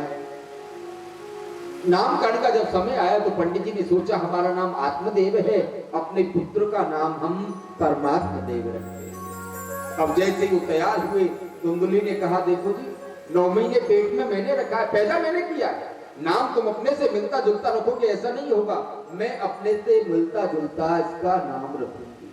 मेरा नाम धुंधली है, मैं अपने पुत्र का नाम धुंधकारी रखूंगी। नाम धुंधकारी रख दिया प्रेमियों। 3 महीने के बाद जो गाय थी ना, 3 महीने के बाद उसने भी बच्चे को पैदा किया, लेकिन उसने बछड़ा बछिया पैदा नहीं किया। पूरा दिव्य मनुष्य का शरीर था उस बालक का, पूरा शरीर मनुष्य का था, लेकिन जो कान थे ना वो केवल गाय के बछड़े के जो कान होते वैसे कान थे। पंडित जी ने महाराज उस बालक का नाम गोकर्ण रख दिया। गोकर्णो पंडितो ज्ञानी धुंधकारी महाखन। प्रेमियों ध्यान देना, गोकर्ण जी बहुत बड़े ज्ञानी हुए और धुंधकारी बहुत बड़ा पापी हुआ, बहुत बड़ा दुष्ट हुआ। और इतना बड़ा दुष्ट हो गया महाराज, सुबह से शाम तक पंडित जी के यहाँ अब शिकायत करने वालों की भीड़ लगी रहती है। प्रेमियों यही संसार है। जो गांव वाले जो लोग ये कहते थे ना, पंडित जी तुम्हारे बेटा नहीं है, पंडित जी तुम्हारे बेटा नहीं है, आज वही गांव वाले, आज वही सब लोग आकर के पंडित जी से शिकायत करते हैं। और पंडित जी आज इतने दुखी हो गए महाराज, सोचने लगे पहले ही घर छोड़ दिया था वो अच्छा था, दोबारा आ गया बहुत गलत किया, अब क्या करें। पंडित जी महाराज आत्मदेव गोकर्ण की शरण में गए और गोकर्ण से कहा बेटा बताओ मैं क्या करूं। गोकर्ण ने महाराज अपने पिता को 2 श्लोकों में उपदेश दिया है, 2 श्लोकों में ज्ञान दिया प्रेमियों, और कहा पिताजी देहे सीमां सरोदरे विमति त्यजत्वम् जाया सुतादिषु सदा ममता विमुञ्च। गोकर्ण जी ने एक ही बात कही, बोले पिताजी ये जो शरीर है ना, इसमें जो अहमता है, इस अहमता को, अहंकार को बिल्कुल त्याग दो। प्रेमियों ध्यान रखना, 7 दिन में मैं कई बार इस बात को कहता हूं, जीवन में सब कुछ रखना, लेकिन जीवन में कभी किसी चीज का अभिमान मत करना, क्योंकि जीवन में यदि किसी चीज का भी अभिमान होने लगे ना, तो समझना तुम वहां से तुम्हारा पतन शुरू हो गया। पतन की जो पहली सीढ़ी है ना, वो ही अभिमान है। चाहे वो धन का अभिमान हो, चाहे सुंदरता का अभिमान हो, चाहे अवस्था का अभिमान हो, चाहे परिवार का अभिमान हो, चाहे बच्चे का, स्त्री का, पुरुष का, जीवन में कभी अभिमान मत, अहंकार को त्याग दो। जायां सुतादिषु सदा ममता विमुञ्च। पिताजी पत्नी में, पुत्र में जो ममता है ना, इस ममता को बिल्कुल त्याग दो। और जो संसार का जो धर्म है ना पिताजी, उस धर्म को त्याग दो और आप यहाँ से वन में चले जाओ और वन में जाकर के 10वें स्कंद भागवत का पाठ करो, आपको भगवत प्राप्ति होगी। गोकर्ण जी ने जैसे ये बात कही महाराज, आत्मदेव जंगल में गए, 10वें स्कंद भागवत का पाठ किया प्रेमियों, और 10वें स्कंद भागवत पाठ करने से प्रभु के यहाँ से विमान आया और विमान में बैठ करके आत्मदेव भगवत धाम चले गए। उसके बाद महाराज गोकर्ण जी रहने लगे। गोकर्ण जी को थोड़ा मन इधर गृहस्थी में नहीं था महाराज, वो गृहस्थी को छोड़ करके तीर्थ यात्रा करने के लिए चले गए। अब जो धुंधकारी था ना प्रेमियों, वो 5 वेश्याओं के चक्कर में पड़ गया और 5 वेश्याओं के चक्कर में पड़ के पिता ने जितनी संपत्ति कमाई थी महाराज, पूरी संपत्ति का उसने नाश कर दिया। इसलिए प्रेमियों हमारा शास्त्र एक बात को ध्यान रखना, पूत सपूत तो क्यों धन संचय और पूत कपूत तो क्यों धन संचय। पुत्र यदि आपका सुपुत्र है ना, तो पैसा इकट्ठा मत करना, स्वतः जो पैसा इकट्ठा हो जाए ना, उस धन को एकत्रित करना। और प्रेमियों ध्यान रखना, पुत्र यदि सुपुत्र है तो तुमको इकट्ठा करने की कोई जरूरत नहीं है, जीवन में वो स्वयं कमा लेगा। और पुत्र यदि कुपुत्र हो गया ना, तो ध्यान रखना, चाहे कितने भी कोठे भर भर के जमा कर देना, वो तुम्हारे सामने सबको नष्ट कर देगा।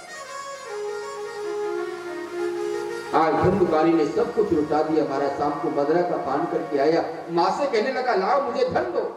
माँ ने कहा बेटा तुमने तो कभी जीवन में कमाया नहीं, और जितना पिता ने कमाया सब तुमने खत्म कर दिया, अब कुछ नहीं बचा है। और जैसे ही प्रेमियों माँ ने मना किया, धुंधकारी ने अपनी माँ को इतना मारा महाराज, इतनी दुखी हो गई कि घर के बाहर एक कुआं था जिसमें पानी नहीं था, अंधकूप था महाराज, इतनी दुखी हो गई। आज रात्रि में महाराज उसने कुएं में कूद करके अपने प्राण दे दिए। देखो प्रेमियों ये कैसी विचित्र बात है, पति के लिए विमान लेने के लिए आया और पत्नी ने महाराज घर के बगल में कुएं में कूद करके जब आत्महत्या करी। क्यों? क्योंकि धुंधली ने जीवन में अपने पति से छल किया और उससे कपट किया, इसलिए उसकी सदगति नहीं हुई, अधोगति हुई। धुंधकारी सोचने लगा तो कोई है नहीं। पिताजी जंगल में चले गए, मां मर गई, भाई तीर्थ यात्रा के लिए चला गया, वेश्या के यहाँ जाने की क्या जरूरत है। पांचों वेश्याओं को प्रेमियों को अपने घर में ले आया। अब बताओ, वेश्याओं के लिए महाराज भरण पोषण के लिए सब जितने भी बुरे कार्य हैं महाराज सब कामों को करने लगा। एक दिन धुंधकारी राजा के यहाँ चोरी करके आया। वेश्या सोचने लगी राजा के यहाँ चोरी करने लगा, किसी न किसी दिन ये पकड़ेगा, धन हमारे यहाँ से बरामद होगा, राजा इसे भी सजा देगा, साथ में हमको भी सजा देगा। क्या करें? पांचों वेश्याओं ने सलाह करी महाराज, और सर्दी का समय था, ये रात्रि में सोया हुआ था। सोते हुए धुंधकारी को महाराज पलंग से वेश्याओं ने बांध दिया, और बांधने के बाद प्रेमियों इसे मारने लगी, लेकिन इसके प्राण नहीं निकले। पापी जो व्यक्ति होता है ना, उसके प्राण भी प्रेमियों साधारणतया नहीं निकलते। वेश्या घबराई, ये जीवित रह गया तो हमको नहीं छोड़ेगा महाराज। पांचों वेश्याओं ने जो जलते हुए जो अंगारे थे ना, जलते हुए जो कोयला थे, जो अंगीठी में जल रहे थे, वो जलते हुए अंगारे प्रेमियों इसके मुख में डाल दिए। अग्नि ज्वालादि दुखेन व्याकुलो निधनम गता। जलते हुए अंगारे इसके मुख में डाले, प्रेमी इसके प्राण निकल गए। पांचों वेश्याओं ने इसको बाहर नहीं ले गए, उसी घर में वही गड्ढा खोदा, उसे वहीं खोद करके दबा दिया। इसके प्राण निकल गए, दबा दिया। प्रेमियों, वेश्या यहाँ से जो धन था उसे लेकर के चली गई। एक दिन गांव के या कुछ लोग महाराज तीर्थ यात्रा कर रहे थे, उसी समय उनको वहां गोकर्ण जी महाराज तीर्थ यात्रा में मिले। गोकर्ण जी महाराज ने पूछा, क्यों हमारे भाई कैसे हैं, हमारी जो माँ है वो कैसी हैं? गांव वालों ने कहा, भैया तुम्हारी जो माँ थी उन्होंने कुआं में कूद करके जान दे दी, और मालूम पड़ता है तुम्हारा भाई भी बहुत उनसे दिखाई नहीं देता। इतना तो नहीं मालूम, पर शायद ये लगता है कि पांचों वेश्याओं ने तुम्हारे भाई को भी मार दिया।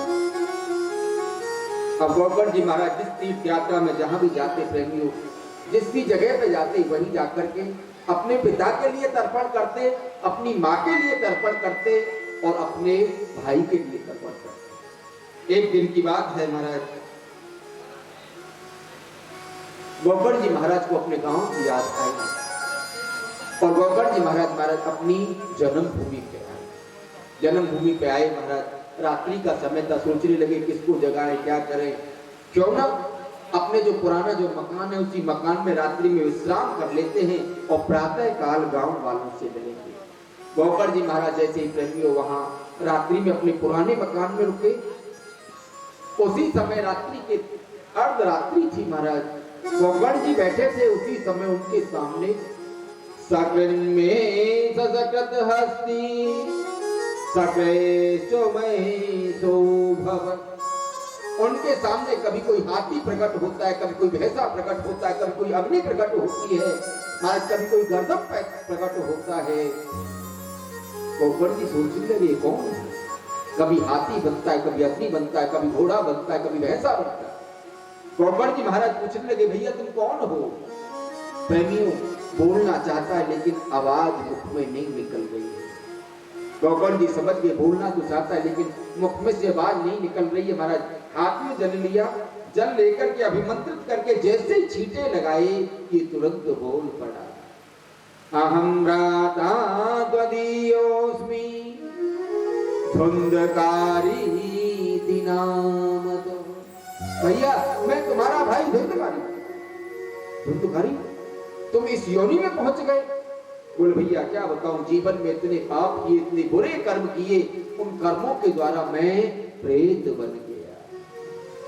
और जैसे ही कहा प्रेमियों प्रेत बन गया, गोकर्ण जी ने कहा भैया तुम्हारे लिए तो हमने बहुत जगह तीर्थों में दान पुण्य भी किया, पिंड भी किया, सत्कर्म भी किए, तुम्हारी अधोगति कैसे पूरी नहीं हुई? बोले भैया मेरी नहीं हुई। तो बोले तुम्हारे लिए तो हमने गया में भी श्राद्ध कर दिया।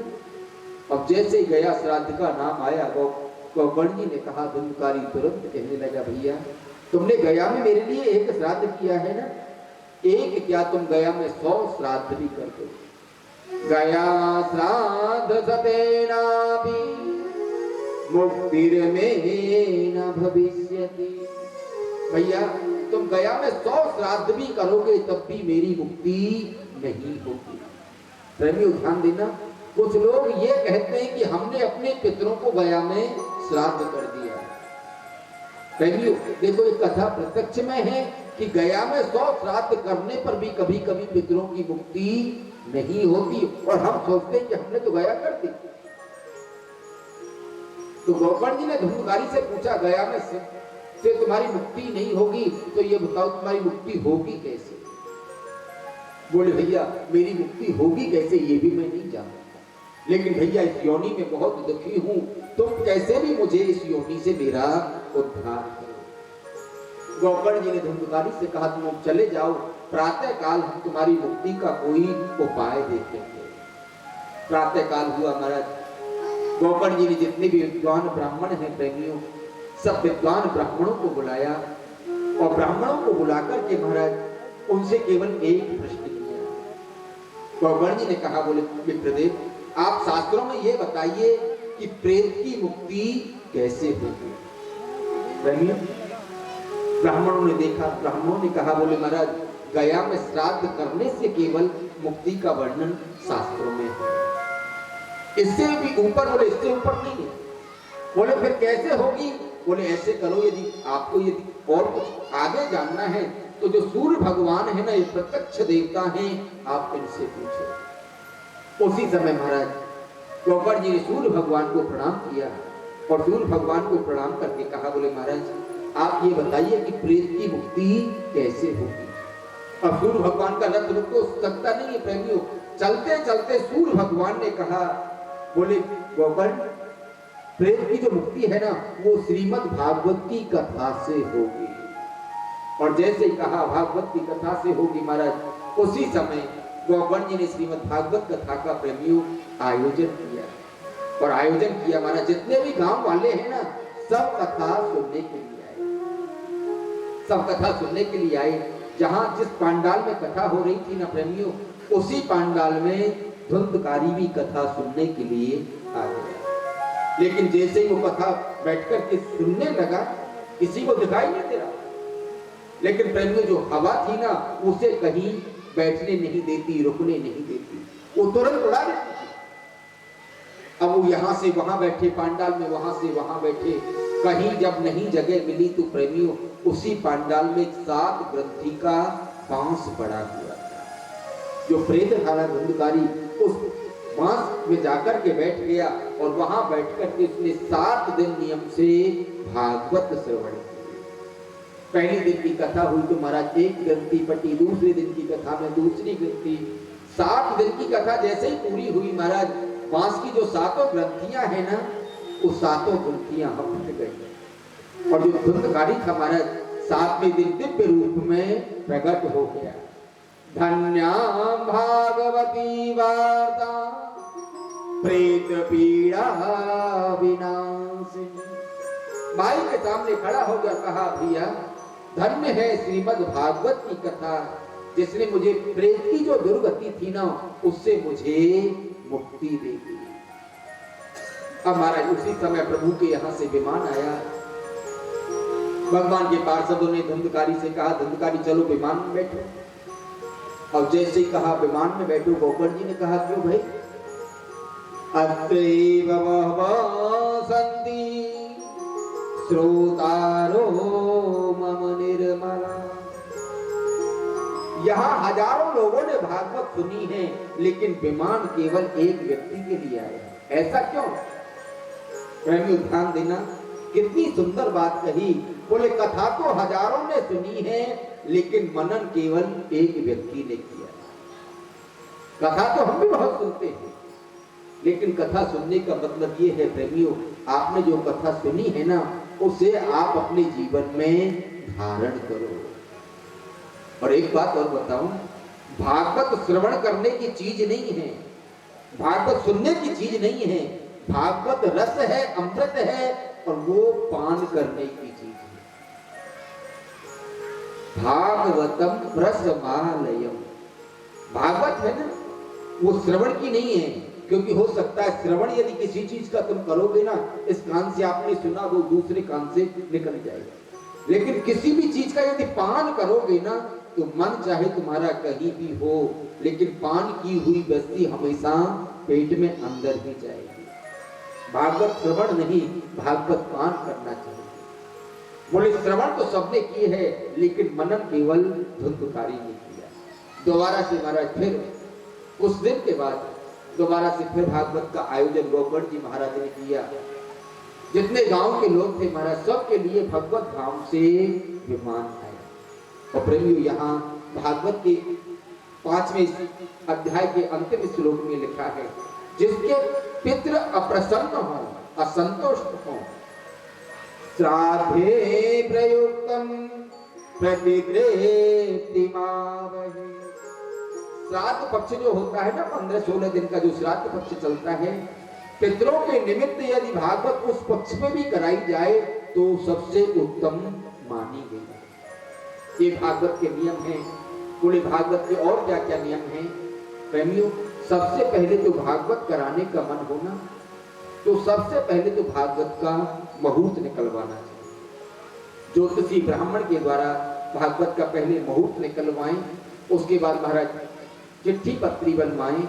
जितने भी अपने मिलने जुलने वाले हैं महाराज, सबके यहाँ पत्र दें और उसमें लिखें कि 7 दिन हमारे यहाँ भागवत होगी, आप लोग सब यहाँ आए और आकर के 7 दिन भागवत का श्रवण करें। देवज्ञम तो समाहूय, सबको बुलाए महाराज, जितने भी वैष्णव हैं, विरक्त हैं महाराज, सबको 7 दिन भागवत श्रवण करने के लिए बुलाए। भागवत का जो पांडाल है ना, वो कच्ची जमीन पर बने तो बहुत अच्छा है, और जितनी विशाल जगह में बनाया जाए उतना अच्छा है। ये भागवत का वो होता है महाराज, वर्णम पंच विप्राण। भागवत में लिखा है कि कम से कम 5 ब्राह्मण होने चाहिए, और आगे चाहे जितनी सामर्थ्य हो उतने ब्राह्मणों को बैठाना चाहिए। बोले महाराज जी 5 पंडित जी क्या करेंगे कथा? तो 1 पंडित जी करेंगे। बोले 1 पंडित जी कथा करेंगे, लेकिन दूसरे जो कथा में से रह जाएगा ना, वो जो पंडित जी पाठ करेंगे वो उससे पूरा होगा। बोले महाराज जी पाठ करने वालों ने यदि छोड़ दिया तो रह गया, फिर कैसे पूरा होगा? बोले तीसरे पंडित जी जो जप करेंगे ना, उससे अनुष्ठान पूरा होगा। बोले महाराज जी उन्होंने भी नहीं किया तो? बोले और जो जप करेंगे उससे होगा। बोले महाराज 5 में से 1 ने भी पूरा नहीं किया तो? बोले जो यज्ञ होता है ना, उसमें जो दीपक जलता है उससे अनुष्ठान पूरा होता है। बोले महाराज जी कभी कभी ऐसा होता है कि बत्ती ऊपर नीचे करते समय या घी डालते समय या बत्ती बदलते समय दीपक भी बुझ जाए तो? बोले यज्ञ में जो जौ बोए जाते हैं ना, वो जौ से ही वो अंकुरित होंगे, वैसे ही आपका अनुष्ठान पूर्ण होगा। 7 दिन नियम से भागवत श्रवण करें। बोले कैसे? बोले 7 दिन हो सके तो निराहार रह करके भागवत श्रवण करें। बोले महाराज 7 दिन निराहार तो नहीं रह सकते। 7 दिन निराहार नहीं रह सकते तो 7 दिन फलाहार करके भागवत श्रवण करनी चाहिए। बोले महाराज 7 दिन की बात कर रहे हो, हम तो 15 दिन में एकादशी आती है, वो भी फलाहार से नहीं रहते। 7 दिन कैसे रहेंगे? बोले 7 दिन यदि फलाहार से नहीं छूट सकते तो एक समय ऐसे करो, दोपहर में फलाहार कर लो और शाम को कथा के बाद भोजन कर लो, ऐसे कथा सुन लीजिए। बोले महाराज नहीं, हमको तो सुबह डॉक्टर ने बताया है कि पहले 2 बिस्कुट खा के उसके बाद चाय पीनी है, तो फिर कैसे एक समय तो फलाहार नहीं कर सकते। बोले ऐसा नहीं कर सकते, तो भागवत जी में यहाँ तक भी लिखा है, भोजनम तो वरम मन्ये कथा श्रवण कारकम। यदि आप दोनों समय यदि भोजन करके भी भागवत सुनना चाहते हो तो दोनों समय भोजन करके भी भागवत श्रवण कर सकते हैं। 7 दिन में दूषित अन्न का परित्याग करें, 7 दिन में असत्य नहीं बोलें, किसी से लड़ाई झगड़ा ना करें, और जिनको विशेष कामना हो 7 दिन प्रातः का यज्ञ मंडप की, जहाँ पर यज्ञ की वेदी बनी हो, भागवत की वेदी बनी हो, वहां पर 108 परिक्रमा करनी चाहिए। नियम से महाराज भागवत श्रवण करें। उसके बाद 7 दिन पूरे हो जाएं, गृहस्थ हो तो महाराज 8वें दिन हवन करके, और भागवत में लिखा है कि 12 ब्राह्मणों को भोजन कराएं। उसके बाद व्यास जी का पूजन करें, ब्राह्मणों का पूजन करें, दान दक्षिणा दें महाराज। ऐसे ये भागवत की विधि बताई गई। नियम से महाराज भागवत ऐसे श्रवण करनी चाहिए। भागवत का जो प्रारंभ होता है ना प्रेमियों, वो प्रथम स्कंद भागवत से होता है। जन्मादस्य यतोऽन्वयादितरतः चार्तो स्ववेगस्वरा तेने ब्रह्महृदादि आदिकवये मुह्यन्ते सूरयः तेजो वारिमृदां यथा विनिमयो यत्र त्रिसर्गो मृषा धाम्ना स्वेन सदा निरस्तु गुह्यं सत्यं परं धीमहि। महाराज ध्यान देना, भागवत के प्रथम स्कंद के पहले अध्याय का पहला श्लोक है, उसमें है सत्यम परम धीमहि। जो परम सत्य है ना, हम उसका ध्यान करते हैं। भागवत क्या है? सत्य है प्रेमियों, आदि में सत्य है। और वहां 10वें स्कंद में देवता स्तुति करते हैं, तो वो भी क्या कहते हैं? सत्य व्रतम सत्य परम त्रिसत्यम। वहां भी सत्य है। और भागवत में लास्ट में 12वें स्कंद के 13वें अध्याय का जो अंतिम श्लोक है ना, वहां भी यही है। नाम संकीर्तनम यस्य सर्व प्राप प्रणाशनम प्रणामो दुःख शमनम तम नमामि हरिं परम। वहां भी परम हरि सत्य का ही वर्णन है प्रेमियों। आदि में भी सत्य, मध्य में भी सत्य, और अंत में भी सत्य। महाभारत का जो प्रारंभ होता है ना प्रेमियों, भागवत का जो प्रारंभ होता है वो महाभारत से होता है। कौरव पांडवों का युद्ध हुआ महाभारत में। और प्रेमियों, ऐसा युद्ध हुआ, कौरवों की सेना में केवल 4 लोग बचे। 4 बचे हैं।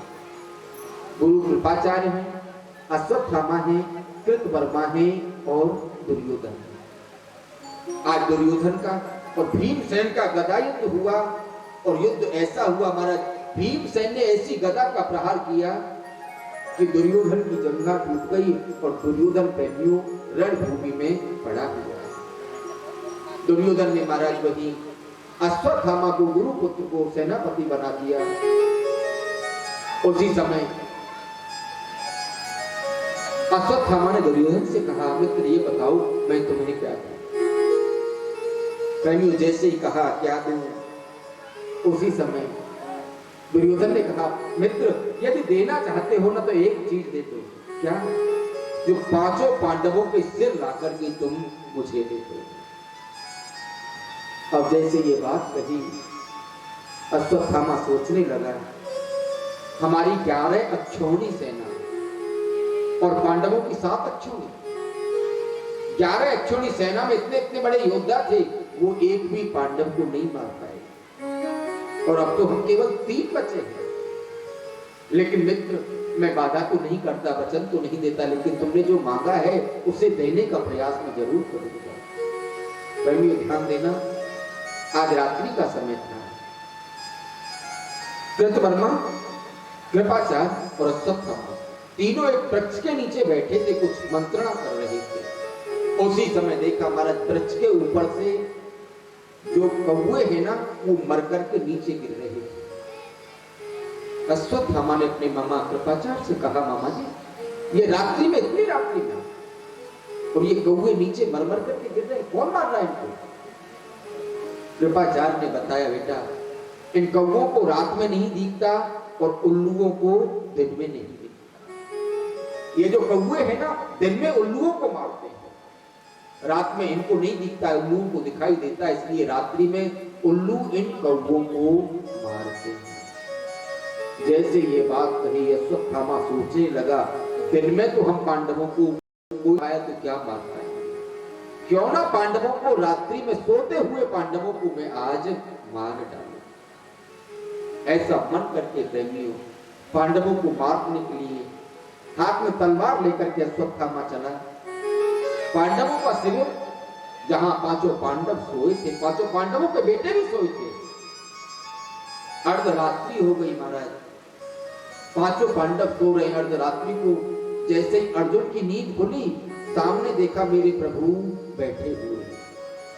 प्रभु जैसे ही बैठे हुए अर्जुन को आश्चर्य हुआ, कन्हैया इतनी रात हो गई तुमको भी नींद नहीं आई? बोले नहीं अर्जुन मुझे नींद नहीं आ रही। क्यों? बोले अर्जुन कल युद्ध होना, उसके विषय में तो अभी कोई मंत्रणा नहीं की। जागो राखे साइया मार सके नहीं को, बाल न बांका कर सके जो जग वेरी हो। पांडवों ने तुम्हारा सब कन्हैया को सौंप दिया ना, आराम से सो रहे हैं। और ये है मेरे प्रभु महाराज। इसलिए जब भक्त कहते हैं ना, अब सौंप दिया सब जीवन का, भार तुम्हारे हार तुम्हारे हाथों में और जीत तुम्हारे। पांडवों ने कहा हमने तो सब कुछ दे दिया। भगवान ने पांचों पांडवों को जगाया प्रेमियों, और जगा करके मेरे प्रभु पांचों पांडवों को वहां से शिविर से बहुत दूर ले गए। अश्वत्थामा आया, रात्रि का समय था, पांचों पुत्र वहां सो रहे थे महाराज पांडवों के। अश्वत्थामा ने समझा ये पांचों पांडव ही सो रहे। सोते हुए पांचों बालकों के महाराज अश्वत्थामा ने सिर काट दिए, बड़ा प्रसन्न हुआ और सोचने लगा मैं जाकर के महाराज दुर्योधन से कहूंगा मैंने पांचों पांडवों को मार दिया। लेकिन वो प्रूफ मांगेगा, क्या प्रमाण है? इन पांचों के सिर लेकर के चलेगा। पांचों के सिर लेकर के रात्रि का समय था, प्रभु गया दुर्योधन के पास पहुंचा और जाकर के दुर्योधन से कहा, दुर्योधन मैंने पांचों पांडवों को मार दिया। जैसे ही कहा दुर्योधन की खुशी का ठिकाना नहीं रहा। दुर्योधन ने कहा क्या प्रमाण है, तुमने पांचों को मार दिया? बोले देखो मैं पांचों के सिर लेकर के आया। और जैसे ही महाराज उसने सिर सामने पटके, वहां प्रातः काल हो चुका था, प्रेमी सूर्य निकल चुके थे, और जैसे ही डाला महाराज, जैसे ही दुर्योधन ने देखा, अश्वत्थामा तुमने क्या किया? अश्वत्थामा तुमने तो हमारे वंश को ही खत्म कर दिया। तुमने तो पांडवों को नहीं, पांडवों के पुत्रों को मार दिया। उसी समय दुर्योधन के प्राण निकल गए प्रेमियों। महारानी द्रौपदी को प्रातः काल मालूम पड़ी मेरे पुत्रों को मार दिया। महाराज क्रंदन करने लगी। अर्जुन पांडवों को लेकर के आए, मेरे प्रभु पांडवों को लेकर के आए। अर्जुन ने देखा हमारे पांचों पुत्रों को मार दिया। अर्जुन ने प्रतिज्ञा कर ली, जिसने भी पांचों पुत्रों को मारा है, शाम को सूर्य अस्त होने से पहले उसका सिर में धड़ से अलग कर दूंगा। ये बात अश्वत्थामा को मालूम पड़ी। प्राण बचाने के लिए महाराज अश्वत्थामा दौड़ा। पीछे से अर्जुन गए और जाकर के महाराज अश्वत्थामा को पकड़ लिया। पकड़ करके अश्वत्थामा को महाराज लेकर के आए। और प्रेमी ध्यान देना, जिसके 5 पुत्र मरे हैं और मारने वाला सामने खड़ा है। धर्मराज युधिष्ठिर ने पूछा क्यों? द्रौपदी ये बताओ इसको क्या दंड दिया जाए? बोले जो मैं कहूंगी वो दंड दोगे इसे? बोले वो ही दंड। प्रेमी देखो ये भागवत से खाती है। द्रौपदी के 5 पुत्र मरे हैं और मारने वाला सामने खड़ा है। उससे पूछ रहे बताओ देवी क्या दंड दें? द्रौपदी ने कितनी सुंदर बात कही। बोले पतिदेव मुच्यताम उच्यतामेषा ब्राह्मण हो नितराम। इसे छोड़ दो छोड़ दो छोड़ दो। क्यों? क्योंकि ये ब्राह्मण है और ब्राह्मण जो होते हैं ना वो हमेशा पूजनीय होते हैं और ब्राह्मण गुरु होते हैं। इसे छोड़ दो। जैसे ही महाराज कहा, बोले क्या करें? बोले छोड़। हमारा जैसे ही छोड़ने की बात आई, अश्वत्थामा को छोड़ दिया। अश्वत्थामा जैसे ही चलने लगा, प्रेमियों ध्यान देना, भीमसेन उसे मारने के लिए दौड़ा। भीमसेन ने कहा तुम छोड़ सकते हो, जिसने हमारे 5 पुत्रों को मारा है उसे हम नहीं छोड़ सकते। भीमसेन मारने को दौड़ा अश्वत्थामा को और द्रौपदी बचाने के लिए दौड़े। मेरे प्रभु महाराज चतुर्भुज रूप में वहां प्रकट हुए, 2 भुजाओं से द्रौपदी को रोका, 2 भुजाओं से भीमसेन को रोका। अब अर्जुन प्रभु से पूछने लगे, प्रभु बताओ क्या करें, ये तो घर में ही लड़ाई हो गई। पत्नी कहती है कि इसको कुछ होना नहीं चाहिए और भाई कहता है मैं इसे जीवित तो नहीं छोड़ूंगा। भगवान ने कहा तो अर्जुन ऐसे करो, जो द्रौपदी चाहती है तुम वो करो और जो भीमसेन चाहते हैं वो करो और जो मैं चाहता हूं वो भी तुम करो। अब बताओ, जितने भी लोग थे महाराज वो सोचने लगे भगवान क्या कह रहे हैं, लेकिन जिसने प्रभु के मुख से गीता सुनी हो उसे समझने में देरी नहीं हुई। तुरंत महाराज अर्जुन ने अपनी तलवार निकाली, महाराज खड़ग निकाली, अश्वत्थामा के मस्तिष्क में जो मणि थी मणि को निकाल लिया, सिर के आधे बाल बना दिया, आधी दाढ़ी बना दी, आधी मूंछ बना दी और महाराज उसे अपमानित करके शिविर से बाहर निकाल दिया। क्यों? क्योंकि प्रेमियों, जो श्रेष्ठ व्यक्ति होते हैं ना, जिनकी समाज में प्रतिष्ठा होती है महाराज, उसी समाज में यदि उनकी बेइज्जती हो जाए ना तो उनके लिए वो मरने के बराबर होता है। वपनम द्रवणम दानम स्थान निर्यापणम तथा। समाज में बहुत बड़ी प्रतिष्ठा हो और उसी समाज में महाराज बहुत बड़ी बेइज्जती हो जाए तो उस आदमी को जीवित ही उसका मरना होगा। यहाँ पर अश्वत्थामा का अपमान किया प्रेमियों, अश्वत्थामा यहाँ से निकाल दिए गए शिविर से। अश्वत्थामा ने कहा पांडवों ने इतना बड़ा अपमान किया है, इस अपमान का मैं बदला पांडवों से जरूर लूंगा। इतना कुपित हो गया प्रेमियों, वहां से गया, उसने सोचा क्या बदला तो मैंने 5 पुत्र थे मार दिया, अब कौन बचा है। फिर उसको याद आया कि अभिमन्यु की जो पत्नी उत्तरा है ना, उसके गर्भ में अभी बालक है। प्रेमियों देखो अश्वत्थामा ने कितना घृणित कार्य किया। अभिमन्यु की पत्नी जो उत्तरा है, जिसके गर्भ में बालक है, उसे मारने के लिए अश्वत्थामा ने ब्रह्मास्त्र का प्रयोग कर दिया। और प्रेमियों ध्यान देना, इधर मेरे प्रभु रथ में बैठे हैं, द्वारका जाने के लिए रथ चलने ही वाला है, सब पांडव विदा कर रहे हैं प्रभु को और रथ चलने ही वाला था।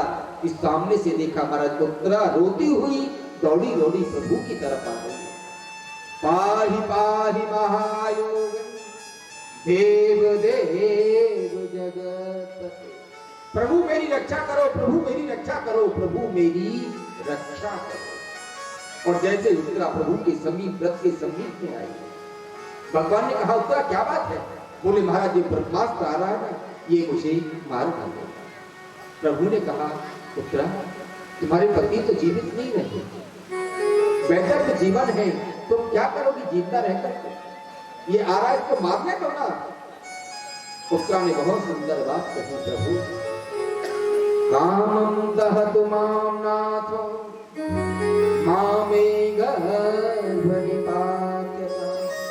प्रभु ये ब्रह्मास्त्र मुझे मार डाले कोई परवाह नहीं, लेकिन मेरे गर्भ में जो बालक है ना, जिसके तुम्हारे जो भक्त पांडव हैं उनका वंश आगे चलेगा। इस बालक ने क्या अपराध किया है प्रभु, मैं अपने नहीं अपने गर्भ की रक्षा के लिए तुम्हारी शरण। पहले ध्यान देना, एक रूप से प्रभु रथ में विराजमान और सामने उत्तरा से बात कर रहे हैं और एक रूप से मेरे प्रभु उत्तरा के गर्भ में प्रवेश कर गए। और प्रवेश करके प्रभु ने महाराज अपने सुदर्शन चक्र से गर्भ में जो बालक है ना, उस बालक की रक्षा करी। गर्भ में बालक की रक्षा की, उसके बाद प्रभु निकल करके आए। उत्तरा ने महाराज जैसे ही कहा कन्हैया प्रभु मैं बिल्कुल ठीक हूं और मेरा गर्भ भी बिल्कुल ठीक है। जैसे उत्तरा के गर्भ से बात, मुंह से बात निकली प्रेमियों, वही कुंती बुआ खड़ी थी महाराज। कुंती बुआ की आंखों से आंसू निकलने लगे और कुंती बुआ कहने लगी प्रभु आपने जीवन में कितनी बार मेरी रक्षा की। कुंती बुआ ने प्रेमियों यहाँ प्रभु की बहुत सुंदर, थोड़ा समय का अभाव है इसलिए संक्षेप में ही ये कथा सुनाएंगे। कुंती बुआ ने जब प्रभु की स्तुति की तो प्रभु ने कहा, बुआ क्या तुम मुझे परमात्मा मानती हो? बोले हाँ कन्हैया, मैं परमात्मा मानती हूँ। बोले मैं परमात्मा नहीं हूँ, वैसे तुम्हारा भतीजा लगता हूँ। बोले नहीं, मैं परमात्मा। बोले तो ऐसे करो, बुआ परमात्मा मांगती हो ना, तो आज तुम मुझसे कोई वरदान मांगो। तुम जो मांगोगी ना, मैं परमात्मा, तुम मुझे मानती हो, तो तुम जो मांगोगी वो ही वरदान मैं तुम्हें दूंगा। प्रेमियों ध्यान देना, आज पहला दिन है, 7 दिन कथा सुनोगे। भगवान के जो भक्त होते हैं ना, वो भगवान से कभी कुछ मांगते नहीं है। ये बात ध्यान रखिए, जो भक्त होते वो कुछ मांगते नहीं है। कुंती बुआ से कहा वरदान मांगो, तो कुंती बुआ ने मालूम है क्या मांगा है? बोले प्रभु यदि देना चाहते हो ना, एक ही वरदान है। बोले क्या? विकुलः सन्तुनः सत्सत्र जगद्गुरु। मुझे ये वरदान दे दो, एक विपत्ति मेरे ऊपर से जाए नहीं और दूसरी विपत्ति मेरे ऊपर आ जाए। विपत्ति पे विपत्ति आती रहे। जैसे ये वरदान मांगा, भगवान कहने लगे, बुआ जीवन में विपत्तियों के अलावा तुमको मिला क्या है? जीवन में तुमको विपत्ति विपत्ति मिलती रही। आज कुंती बुआ कहती है, प्रभु जीवन में जब भी विपत्ति मेरे ऊपर आई ना, तब तब आपके दर्शन मुझे प्राप्त हुए। सुख के माथे सिल पर जो हरि हृदय से जा, बलिहारी वा दुख की जो पल पल नाम रटा। आज कुंती बुआ कहती है, मैं सुख को लेकर के क्या करूंगी जिसमें तुम्हारी विस्मृति हो जाए। कन्हैया वो दुख ही, वो कष्ट ही अच्छे हैं। कष्टों में कम से कम तुम्हारा भजन तो होता है, तुम्हारा स्मरण तो होता है और तुम्हारे दर्शन तो होते हैं। यहाँ कुंती बुआ ने बहुत सुंदर भावों में स्तुति की प्रेमी। उसके बाद प्रभु जाने को तैयार है, लेकिन फिर भी मेरे प्रभु रुक गए। क्यों? पांडवों का इतना प्रेम है, इतना स्नेह है। आज कन्हैया रात को और रुके प्रेमियों। भगवान सोचने लगे कि पितामह भीष्म को भी दर्शन देना है। अगले दिन महाराज मेरे प्रभु पांडवों को लेकर के, ऋषियों को लेकर के महाराज रणभूमि में गए, जहां पर पितामह भीष्म बाण सैया पे पड़े हुए थे। जाकर के वहां पहुंचे महाराज, सब लोगों ने पितामह भीष्म को प्रणाम किया और पितामह भीष्म ने कन्हैया को प्रणाम किया। प्रणाम करके महाराज पितामह भीष्म ने कहा, प्रभु आपके दर्शन करने के लिए बस प्राण मेरे बाकी थे, अब आपके दर्शन हो गए, अब मैं अपने प्राणों का त्याग करूंगा। प्रेमियों ध्यान देना, बहुत सुंदर भाव है पितामह भीष्म के भी, लेकिन थोड़ा समय का अभाव है, आपको संक्षेप में सुनाएंगे। पितामह भीष्म ने प्रभु से एक बात कही, प्रभु प्राण तो मेरे निकलने वाले, मैं त्यागूंगा, लेकिन मेरी एक इच्छा रह गई है। बोले क्या? बोले प्रभु मेरी बेटी है, उसकी शादी नहीं हुई, मैं चाहता हूं प्राण त्यागने से पहले उसकी शादी हो जाए। अब भगवान तो सब समझ गए, लेकिन जितने भी और लोग थे सब सोचने लगे, ये तो बाल ब्रह्मचारी, इनकी बेटी कहां से आ गई? भगवान ने कहा, पितामह लड़का देखा है तुमने? बोले हाँ लड़का तो देख लिया। बोले जल्दी बताओ, तुम्हारी बेटी का विवाह अभी करा देते हैं। पितामह भीष्म ने कहा, प्रभु मैं अपनी बेटी का विवाह तुम्हारे साथ में करूंगा। अब जैसे ही कहा तुम्हारे साथ में करूंगा। कौन सी बेटी है मालूम है? इति मतिरुकल्पिता वितृष्णा भगवती सातत पुंगवे विभूमि। बोले प्रभु मैं अपनी बुद्धि रूपी जो बेटी है ना, मेरी बुद्धि रूपी बेटी का विवाह मैं तुम्हारे साथ में करना चाहता हूँ। पितामह तुम तो करना चाहते हो, लेकिन हो सकता है तुम्हारी बेटी हमको पसंद ना करती हो। बोले प्रभु मेरी बेटी आपको पसंद करती है, तुमको क्या मालूम? बोले प्रभु जिस कन्या का विवाह होता है ना, उस कन्या की केवल एक इच्छा होती है, कोई भी कन्या हो। क्या? बोले कन्या केवल ये चाहती है उसकी शादी हो, उसको जो पति मिले ना वो सुंदर मिलना चाहिए, बस। कन्या करयते रूपम कन्या ये चाहती है कि लड़का सुंदर हो और कुछ नहीं चाहती है।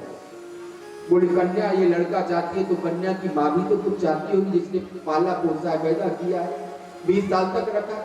बोले हाँ। बोले माँ क्या चाहती है? बोले माँ ये चाहती है कि लड़का सुंदर हो, नहीं हो चलेगा, लेकिन पैसे वाला जरूर होना चाहिए। बोलो जय श्री जय श्री। क्यों? पैसे वाला होगा तो मेरी बेटी वहां सुख से रहेगी, उसकी इच्छाएं पूरी होती है। कन्या चाहती है लड़का सुंदर हो, माँ चाहती है कि लड़का सुंदर हो, नहीं हो चलेगा, पैसे वाला। लेकिन कन्या का बाप भाई जिसने सब कुछ किया वो भी तो कुछ चाहता होगा। बोले कन्या का पिता ये चाहता है कि लड़का योग्य होना चाहिए। पिता श्रुतम, वो सोचता है कि लड़का योग्य होगा तो मेरी बेटी जीवन भर उसके साथ सुखी रहेगी। अच्छा, तो घर में तो और भी परिवार वाले होते हैं, दादी बाबा होते हैं, चाची चाचा होते हैं, घर में और भी परिवार वाले होते हैं। वो क्या चाहते हैं? बोले वो ये चाहते हैं बांधवा कुलमिच्छन्ति, जो बंधु बांधव है ना, वो ये चाहते हैं कि खानदान अच्छा होना चाहिए। लड़का थोड़ा कैसा भी हो, पैसे वाला हो, नहीं हो, सुंदर हो, नहीं हो, लेकिन वो चाहते हैं कि खानदान अच्छा होना चाहिए। अब बताओ, जब इतने लोग चाहते हैं तो गांव वाले मोहल्ले वाले भी तो कुछ चाहते हो। हाँ, क्यों नहीं चाहते? गांव वाले मोहल्ले वाले चाहते हैं। गांव वाले और मोहल्ले वाले ये चाहते हैं कि इसकी शादी में पार्टी अच्छे से हो जाए। बोलो जैसे उनको केवल पार्टी से मतलब होता है महाराज, ना उनको लड़के से मतलब है, ना कोई खानदान से मतलब है, उनको तो केवल पार्टी से। तो यहाँ भगवान कहते हैं प्रभु तुम सुंदर हो।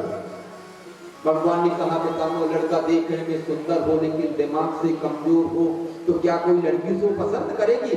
बोले प्रभु तुम दिमाग से भी कमजोर नहीं हो।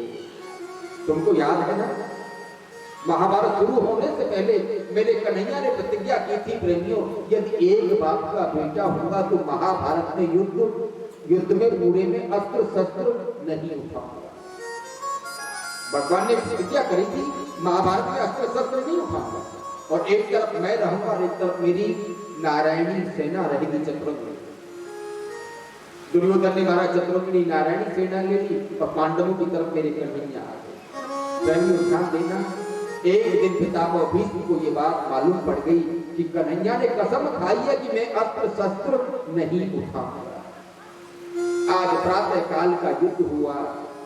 पितामह भीष्म ने भी आज प्रेमियों एक प्रतिज्ञा कर ली। क्या प्रतिज्ञा की पितामह भीष्म ने? आज हरि न शस्त्र गहाऊं, तोलाजू गंगा जननी को, मैं शांतनु सुत न कहाऊं। पितामह भीष्म ने प्रतिज्ञा कर ली, यदि आज युद्ध में मैंने कन्हैया को अस्त्र शस्त्र नहीं उठवाई ना, तो आज से मैं महाराज शांतनु का बेटा नहीं और माँ गंगा का पुत्र भीष्म नहीं कहूंगा। प्रेमियों ध्यान देना, इधर ठाकुर जी की प्रतिज्ञा, इधर पितामह भीष्म की प्रतिज्ञा। और पितामह भीष्म पता है कितने बड़े योद्धा थे। पलक जितने समय में गिरती और उठती है ना, उतने समय में पितामह भीष्म महाराज 10,000 सैनिकों को मार देते थे। और अर्जुन कितने बड़े धनुर्धर है मालूम है? पलक जितने समय में गिरती और उठती है ना, उतने समय में अर्जुन महाराज 11 धनुषों पे प्रतिज्ञा चढ़ा देते। आज पितामह भीष्म का अर्जुन का महाराज आमना सामना हुआ। पितामह भीष्म ने आज ऐसे भयंकर बाण चलाए, अर्जुन की बाण चलाने की छोड़ो महाराज, अर्जुन धनुष उठा नहीं पाते, प्रतिज्ञा चढ़ा नहीं पाते, उससे पहले पितामह भीष्म अर्जुन के धनुष को तोड़ देते। इतने बाणों की वर्षा कर दी पितामह भीष्म ने महाराज। अर्जुन के पूरे रथ में बाण लग गए, घोड़ों में बाण लग गए, पहियों में बाण लग गए, अर्जुन में बाण लग गए और 2-4 बाण मेरे कन्हैया में भी लग गए। कन्हैया ने कहा अर्जुन कुछ करो, अर्जुन कुछ करो। अर्जुन ने कहा प्रभु मैं कुछ नहीं कर सकता। भगवान समझ गए। प्रेमियों, जहां रथ खाना वहीं सामने चक्का पड़ा हुआ। मेरे प्रभु समझ गए यदि आज मैंने पितामह भीष्म को नहीं रोका ना, तो आज पितामह भीष्म अर्जुन को नहीं छोड़ेंगे। मेरे प्रभु से कहा नहीं किया महाराज, रथ की जो घोड़ों की लगाम थी प्रभु ने छोड़ दिया महाराज। और मेरे प्रभु रथ से नीचे कूद पड़े और कूदे जैसे महाराज सब दौड़े प्रभु, पृथ्वी कांपने लगी। भगवान का जो दुपट्टा था ना वो गिर गया। आज पितामह वो उस बात को याद करके कहते हैं प्रभु तुम्हारे दुपट्टा ने पृथ्वी को रोका। पितामह भीष्म में महाराज वहां खड़े थे। कन्हैया ने महाराज हाथ में वो चक्का लिया, रथ का चक्का लेकर के जैसे ही मारने के लिए दौड़े ना, पितामह भीष्म ने धनुष बाण त्याग दिए और हाथ जोड़ करके कहा प्रभु तुम्हारे हाथों से यदि मेरा उद्धार हो जाए बड़े सौभाग्य की बात।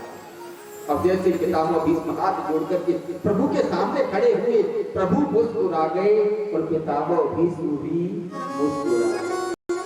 और पितामह भीष्म जैसे ही मुस्कुराए, पितामह ने मुस्कुरा करके कह दिया कन्हैया तुम्हारे कितने पापा जी हैं, बोलो जय श्री। अब जैसे ही कहा तुम्हारे कितने पापा जी हैं, क्योंकि तुमने कसम खाई थी एक बाप का बेटा होगा तो अस्त्र शस्त्र नहीं उठाऊंगा। तुमने तो अस्त्र शस्त्र उठा लिए, इसका मतलब तुम्हारे पापा जी कितने हैं। अब जैसे ही पितामह भीष्म ने मुस्कुरा करके ये बात कही, मेरे कन्हैया ने भी मुस्कुरा करके पितामह से कहा पितामह कोई कहे नंद और यशोदा को बालक मोहे, कोई कहे वसुदेव देवकी को बारो, कोई कहे दशरथ कौशल्या को पूत राम, कोई कहे याई ने हिरणा कुसुमारो। पितामह कोई मुझे नंद और यशोदा का बेटा कहता है, कोई कहता है वसुदेव देवकी का बेटा है, कोई कहता नहीं ये दशरथ कौशल्या का पुत्र है, कोई कहता नहीं ये महाराज कश्यप और अदिति का बेटा है। इसीलिए वामन होकर के राजा बलि को चला था।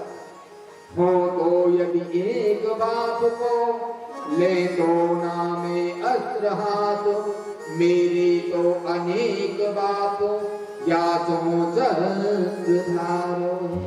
पितामह मेरे तो पिताजी बहुत हैं इसलिए मैंने अस्त्र धारण किया। प्रेमियों यहाँ पितामह भीष्म ने बहुत सुंदर स्थिति प्रभु की थी। और उसके बाद महाराज माह के महीने में शुक्ल पक्ष में अष्टमी के दिन पितामह भीष्म ने अपने प्राणों का त्याग कर दिया।